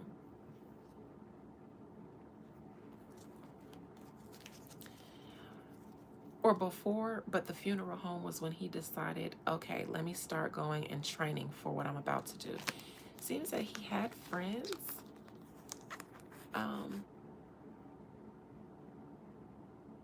This feels like the funeral home too, teaching how to embalm bodies. He probably saw some cremation. So learning of how to dispose of a body. Somebody at the funeral home taught him some things, either directly or indirectly. Directly.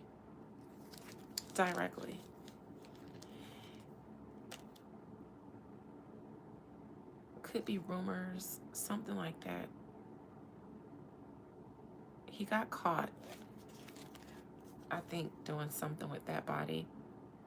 Might not have been only one time he did something.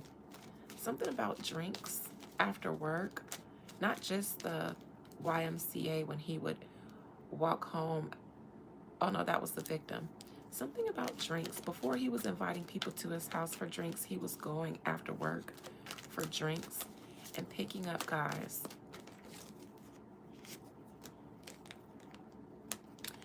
He started doing this either sometime around the time he was working at the funeral home.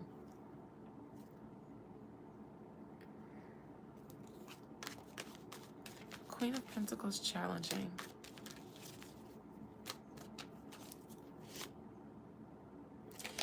Yeah, he didn't have to get as far as he did, and not as many people had to die.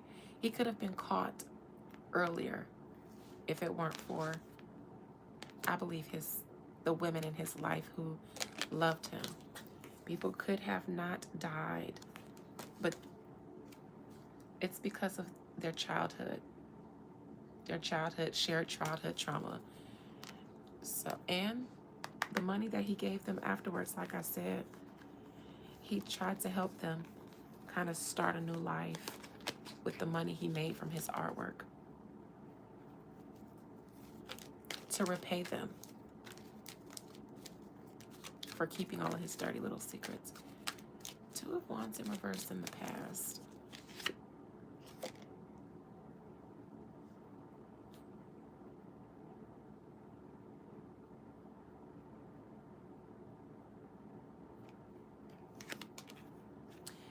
This is when the ritual stuff started.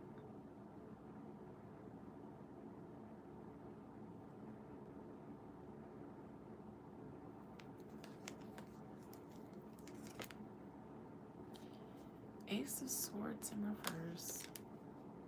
Not known. This is stuff not known.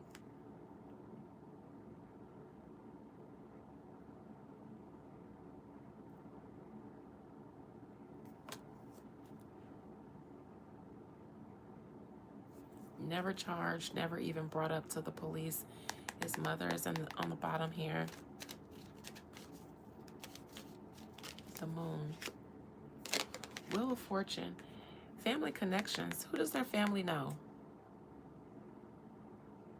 Who does this family know? Now, his dad is a veteran, military. There are some connections behind this family in the past that are hidden. I don't even know if the investigators that investigated his crimes know about it.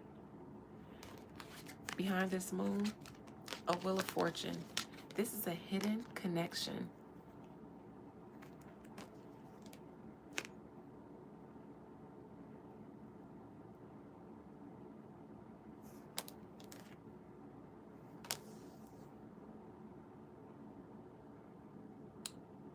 Medication, I see here. Medication, medical something.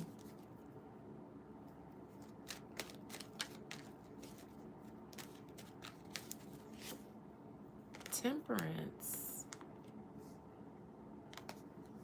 A doctor? Something is behind the scenes that isn't revealed about him. A hidden connection. Off the books, off the record is what I hear. Let me go back to his wiki.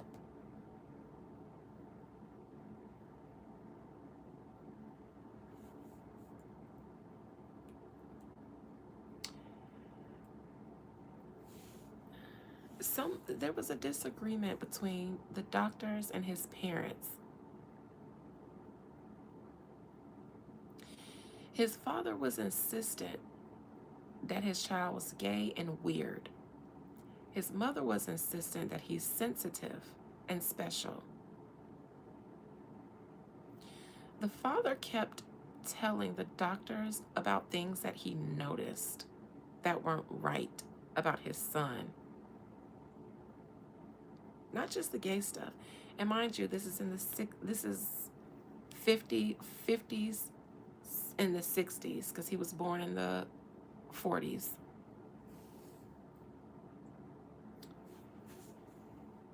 Let me go back to his whole facts.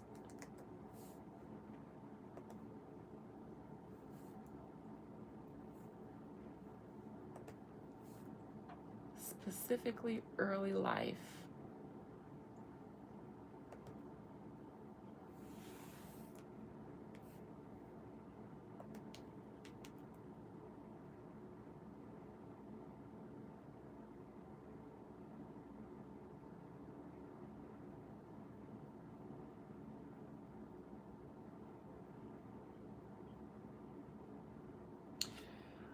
Wonder who was the family friend that began to abuse Gacy.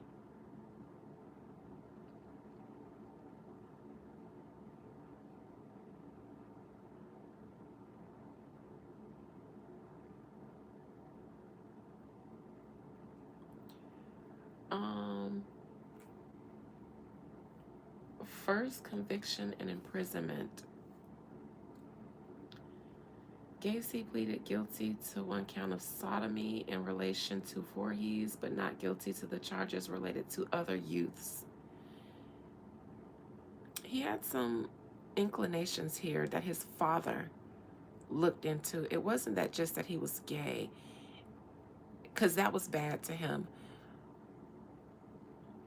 but it was also like promiscuous, maybe, or he had some sort of fetishes, some sort of kinks that his mother liked to overlook, but his father thought, no, no, no, no, no.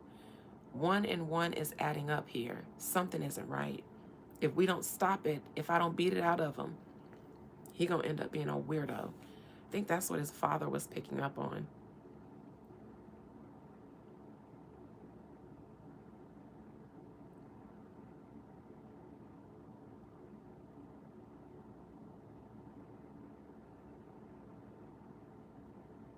Oh, he has 2 kids.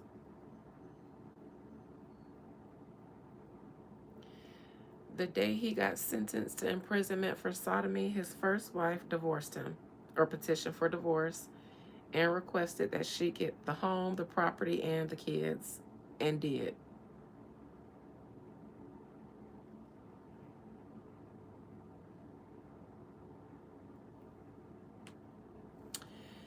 During his incarceration, Gacy rapidly acquired a reputation as a model prisoner.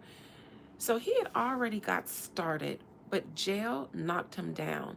He got sentenced to 10 years, but got out in 18 months. He had some connection here. What is this Wheel of Fortune? It says he was a model prisoner, but I don't think that's it.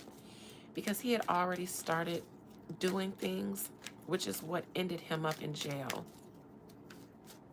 While he was married with 2 kids, so he was living a double life.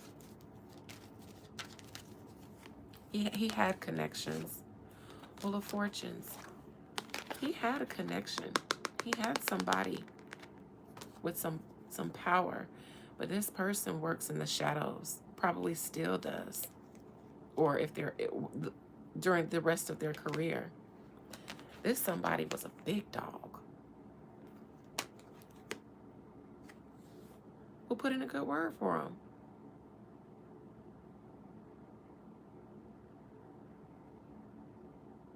Kind of helped him out some kind of way. He got out because he was favored. He was a model citizen in jail. And it says, Gacy rapidly acquired a reputation as a model prisoner. Within months of his arrival, he had risen. Within months of being there for sodomy on boys,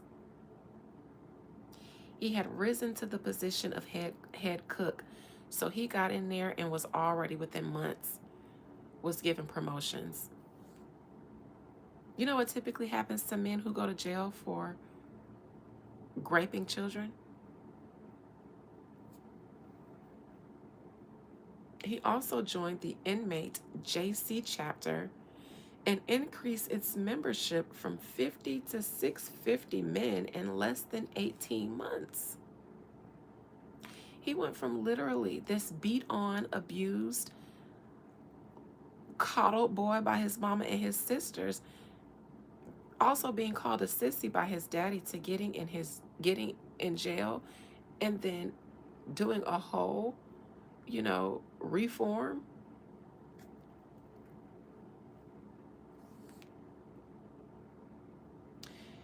Gary secured an increase in the inmates' daily pay in the prison mess hall and supervised several projects to improve conditions for more inmates, including the installation of a miniature golf course.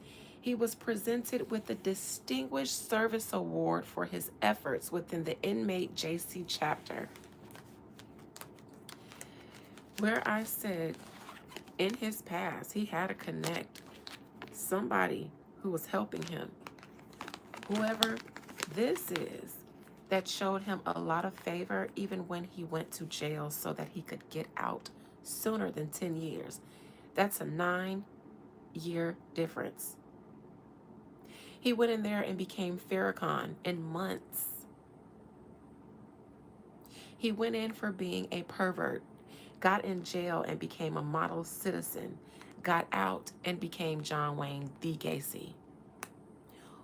Who is this person who saw to it that this man got out in 18 months instead of 10 years? Who kept rising him up in the ranks, turning the wheel in his favor, showing him favor, a hand of God?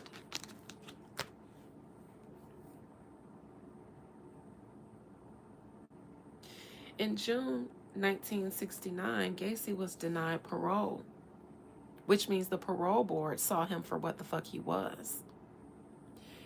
To prepare for a second scheduled parole hearing in May 1970, he completed 16 high school courses, obtaining his diploma in November 1969. Who was advising him? Who was telling him, do this, do this, do this, join this, do this?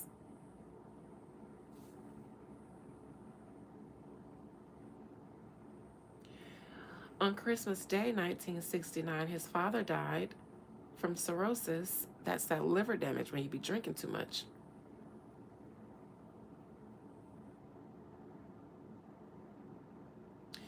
Gacy was granted parole with 12 months probation June 18th, 1970.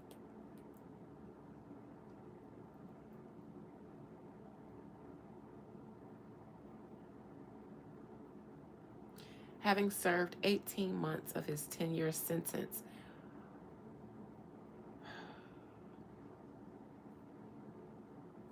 He had a nightly curfew.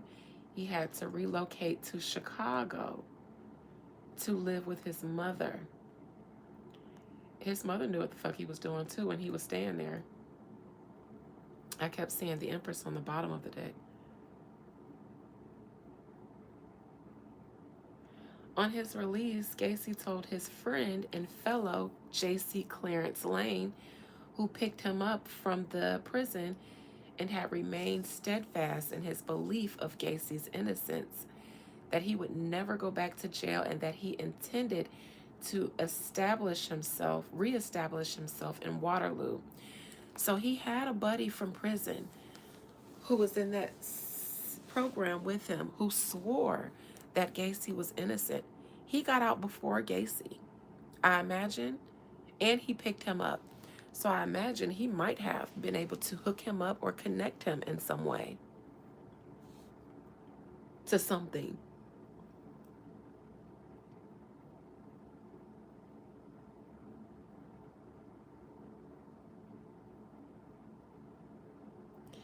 A year later, maybe not even that, February 12th, 1971, Gacy was charged with sexually assaulting a teen boy who claimed that he had lured him into his car at Chicago's Greyhound bus terminal and driven him to his home, where he had attempted to force the boy into sex. The court dismissed this complaint when the boy failed to appear. Is the boy alive? On June 22nd, just a few months later, Gacy was arrested and charged with aggravated sexual battery and reckless conduct. He hasn't even been out a whole full 12 months yet. Mind you, he was just a stellar model prison. Somebody literally was coaching him on how to get parole. And then he got parole and then got right back to it.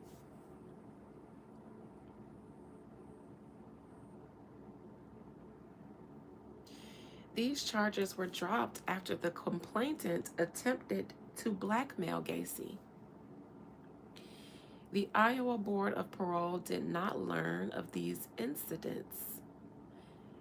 Gacy's parole ended on October 18th, 1970, a month later. The records of his criminal convictions in Iowa were sealed.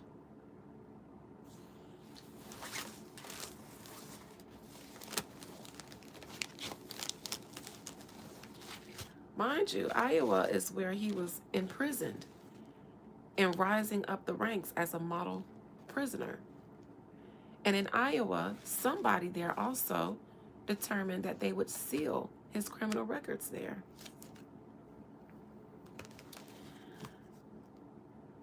John Wayne Gacy, did you have any friends or any favor in the judicial system in Iowa? Was there anyone who was helping you get out of prison or who has looked after you or shown you some form of favor in Iowa after your first 18-month imprisonment? Did you have a friend or any favor? Or was this just how the system was working for a white man in the civil rights 60s and 70s?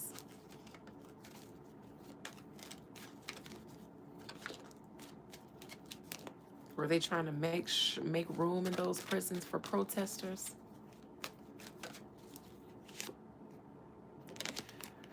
Queen of Wands. Is this his sister? Queen of Wands. Page of Wands in reverse. Somebody that no one knows about.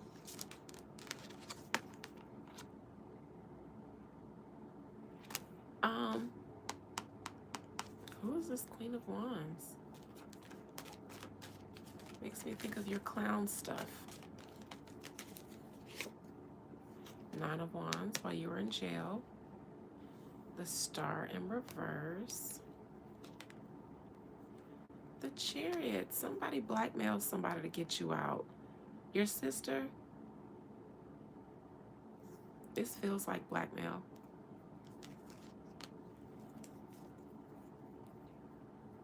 Did John have a sexual relationship with somebody down to the courthouse or the police station? Since he was already on the circuit of pedophilia, did he know of other pedophiles? Star reverse, because that's somebody who stood something to lose if something came out about them. Page of Pentacles. Two of Cups reverse, same sex. Two of Wands, same sex something. Same sex something. Feels like bribery, blackmail or something. And one of his sisters might have been boots on the ground while he was in jail to make sure that somebody down to the legal department remembered that they knew about their activities. Same-sex activities, maybe. I see a favor in a hand of God, but it feels more like a blackmail. Or you better give us a favor. Something that needed to be kept under wraps. I think he had favor somewhere. Five of Cups.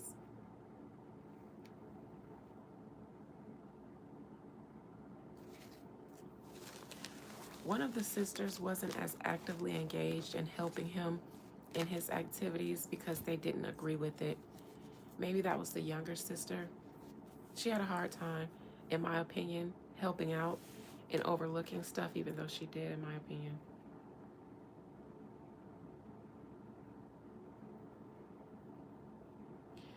With financial assistance from his mother, Gacy brought a ranch-style house. He lived there until his arrest. He was active in his local community and helpful towards his neighbors, so nobody would look at him funny. He willingly loaned his construction tools and plowed snow from neighborhood walks free of charge. He hosted themed annual summer parties. These events were attended by up to 400 people, including neighbors, politicians, and business associates. John Wayne Gacy, any of the politicians and business associates that attended your annual summer parties, this man was a big deal.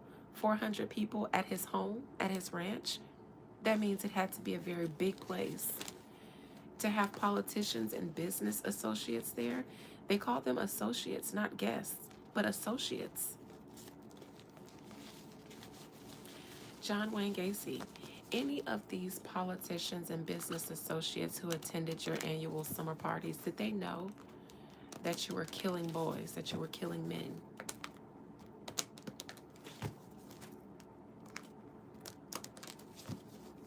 Did they know what you were doing with men and boys? They did, but no one wanted to talk about it because of their participation.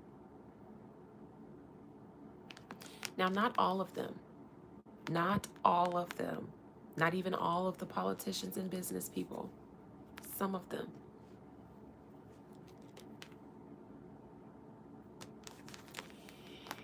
It's one of the reasons why they were even friends with him. They knew exactly who he was and what he did. These were his associates, but not exactly for business, not square biz. They knew who he was. Politicians, absolutely. Explains how he was able to get 18 months instead of the whole 10 years. How he was a model citizen in prison, but then got out to be exactly who he couldn't help but be. Yet,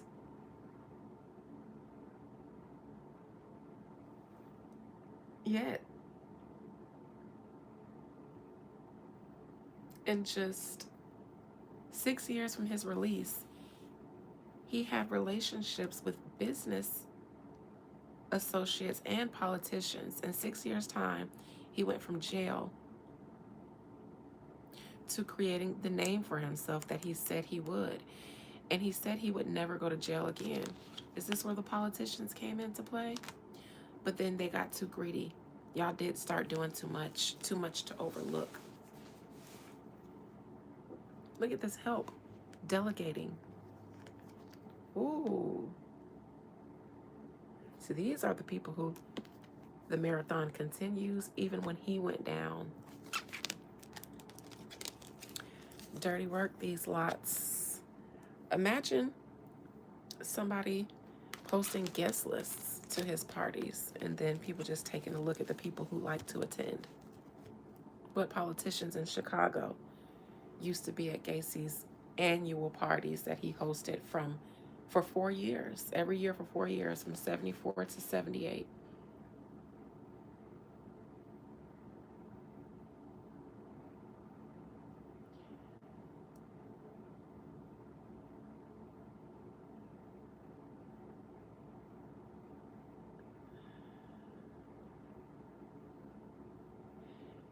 Gacy told his second wife that he was bisexual.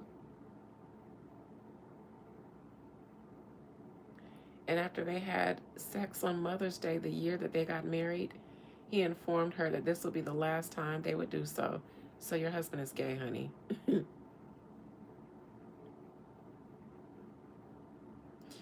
His wife observed Gacy bringing teenage boys into his garage in the early hours and also found gay porn and men's wallets and IDs inside of the house. When she confronted him about these items, he informed her angrily that it was none of her business. In 75, after knowing good and goddamn well what her husband was up to, she asked him for a divorce, not turned him into the laws. He agreed, but by mutual consent, she continued to live there.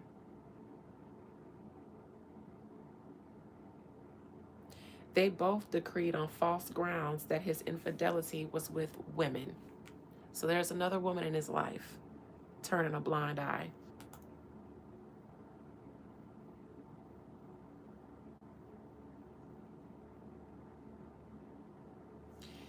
He established a part-time construction business. That's where the business associates comes from. With the approval of his probation officer, he worked evenings on his construction contracts while working as a cook during the day.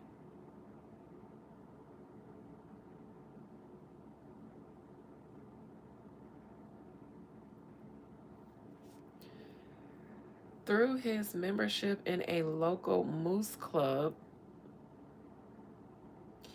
Gacy became aware of a Jolly Joker clown club whose members regularly performed at fundraising events and parades, in addition to voluntarily entertaining hospitalized children. He joined the clown club and created his own characters, Pogo the Clown and Patches the Clown. He devised his own makeup and costumes.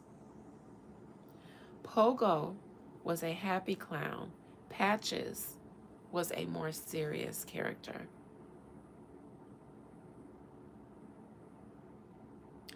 He seldom earned money for his clown performances, but acting as a clown allowed him to regress into childhood.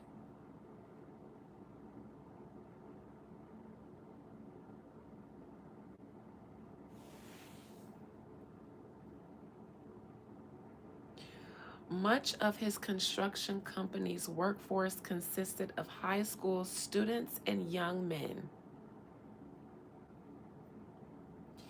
Gacy would often proposition his workers for sex or insisted on sexual favors in return for lending his vehicles, financial assistance, or promotions.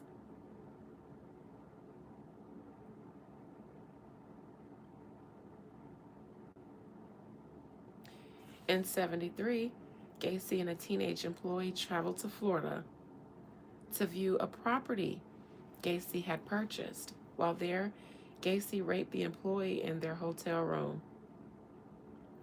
After returning to Chicago, the employee drove to Gacy's house and beat him in his front yard. Gacy told his wife that he had been attacked for refusing to pay him for poor quality painting work.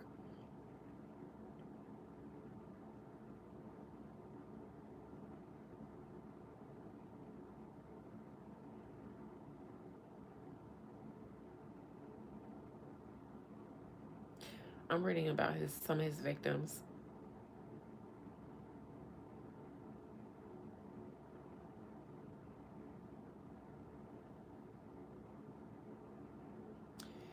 Gacy picked up 18-year-old hitchhiker David Cram and offered him a job with PDM, and then he eventually tried to rape him. A month later, Gacy appeared at Cram's bedroom door, intending to rape him, saying, "Dave, you really don't know who I am. Maybe it would be good if you give me what I want."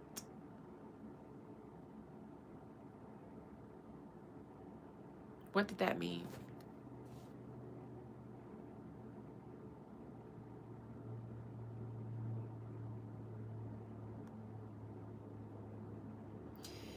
Gacy entered local Democratic Party politics.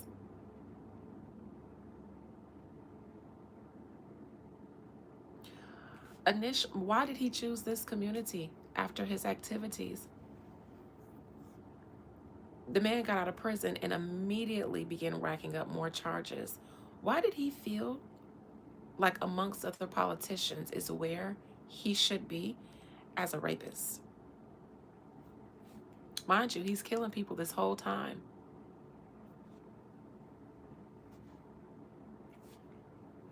Initially offering the use of his employees to clean party headquarters at no charge, he was rewarded with an invitation to serve on the Norwood Park Township Street Lighting Committee, subsequently earning the title of precinct captain.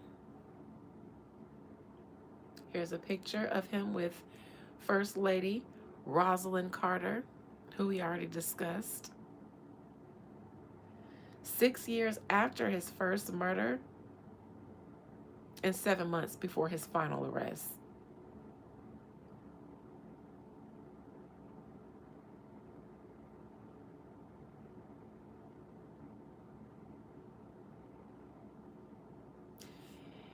In 75, he was appointed director of Chicago's annual Polish Constitution Day parade.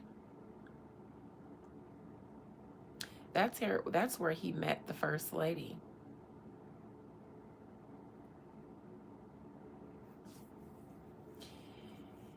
He was also photographed with the First Lady, and he was wearing an S pin, indicating a person given special clearance. The event later became an embarrassment to the United States Secret Service because they gave John Wayne Gacy special clearance. I'm sure they did so at the First Lady's request, though. They didn't know who he was or what he was doing, but I think she did.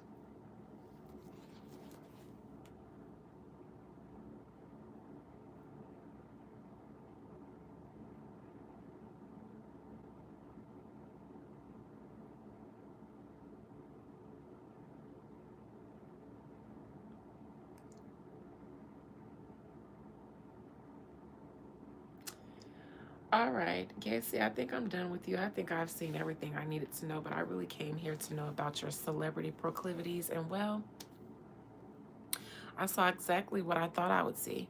In fact, now I'm interested about Mr. and Mrs. Carter. But since I am doing a Reclaiming History series featuring the presidents, all of them, past and working our way up to the present, and we've already touched on the founding fathers and their taste, their unique palettes in the slavery days.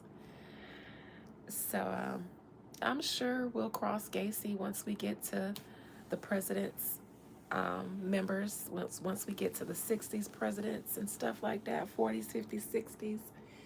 Then we'll start seeing people like the serial killers, because you know they all kind of popped out between the 50s and the 70s. There were several of them around that time period, child. And all of their parents had something in common, it seems. The war.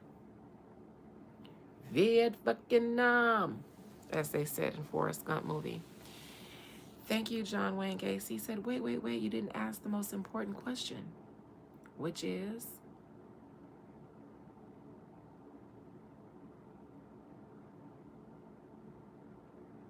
why did they let me out in 18 months?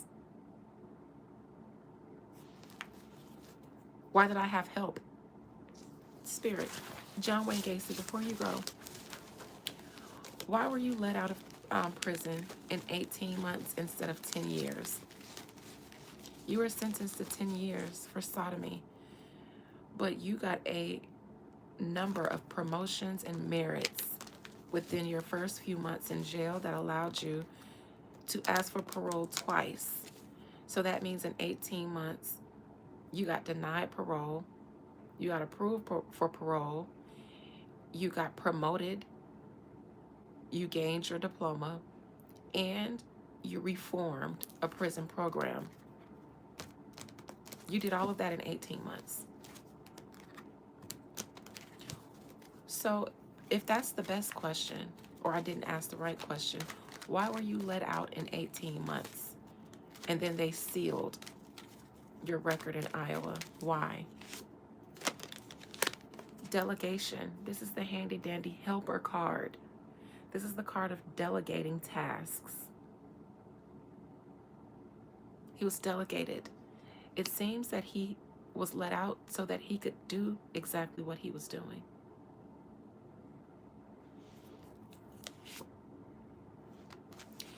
He was let out because he had a friend who had the ability to pardon him, to help him get out. The first appeal was denied, but I imagine between the help that he got getting his diploma and continuing to pile on those accolades in prison, and then maybe someone else was on the parole hearing, hearing the second time around. But it was a favor involved. And this is him, the fool. The fool you would consider a clown, right? You consider a fool a clown. This is the red and white that he wore. This is the baggage that he carried with him when he begun acting as a clown in that community program that gave him access to more. Anyways, he was programmed. In a sense, I don't know if the clown get up was a part of his programming, but, and I don't know if it was before he went to prison or if it was in prison. Something about the day that he was in prison was like a breeding ground for people to get experiments ran on them. And I won't say that he did, but the Ten of Pentacles, Ten of Wands in reverse is a card of delegation. It's a card of getting help, lessening your jobs and your tasks. So somebody needed him to carry out some tasks, first and foremost, and it played into his eventual clown get up. He said it allowed him to regress into his childhood. And most of the jobs that he took at parties, functions and stuff, and charity, showing up at hospitals for kids, he said he did that for free because it allowed him to regress into his childhood. Ten of Wands in reverse, delegation, the Tower. My God.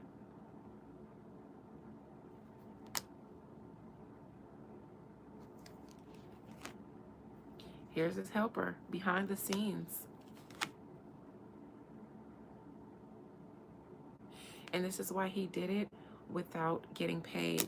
It seems as though he might have been like in robot mode while he was doing some of the actions. He might have had some sort of programming, some mind, MK Ultra maybe. Back then that was the thing. I see medication, and I said before I saw something about medication or a doctor.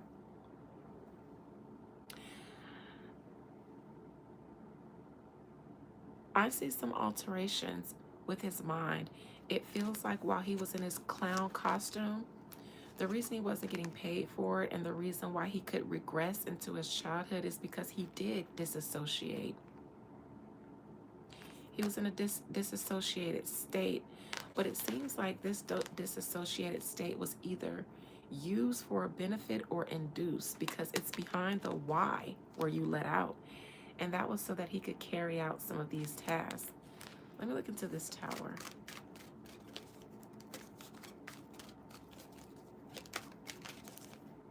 The Tower deals with the crown chakra here. The Magician and the Tower. It was induced. The Magician strikes their wand into the air. The lightning bolt strikes and you got magic. It was induced. This man is an MK Ultra and then released to do the dirty work. This feels like MK Ultra, and if it isn't that one exactly, it's another one of those human experiment programs that they had in the 60s and 50s and stuff like that. This would be his handler and the state that he would be in when he carried out a lot of his tasks.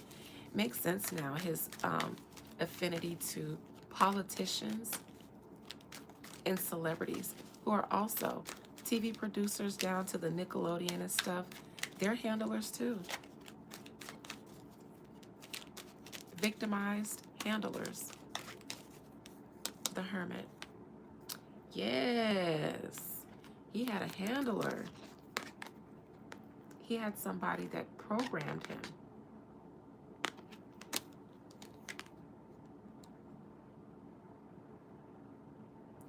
In his past, because this was in his past position where it all began.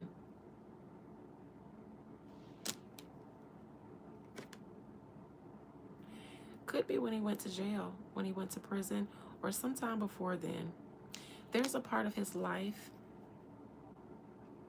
that isn't publicized, But this is where this connection would have come in. It feels military, judicial, legal, and it also deals with doctors. So it feels on one side military, judicial, police, something. And on the other side, it also feels like medical. And then they could be working hand in hand back then when they were doing their programming of mind control people and stuff like that. It could have been both military, government, and medical community working together on these people. He was definitely one of them. And then released. And as soon as he got out, what did he do? He got more charges. And then they sealed his record in Iowa. And then he started a business, bought a house, and became somebody.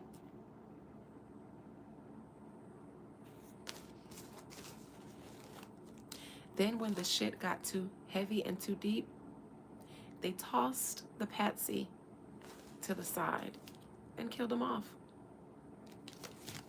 But from what I seen reading him, it wasn't just because he was out of control. The people utilizing him and using him, they had gotten out of control with it. And it was getting too much to cover up now. At his time, he had the most bodies of any serial killer. They were using him too much. They were utilizing his services too much. But I feel like it was what they wanted. The people who handled him, the people who put him in the sunken place so that he can carry out tasks on their behalf while they watched, while they participated, while they filmed, all of that stuff. So then he had to go. They just disposed of him.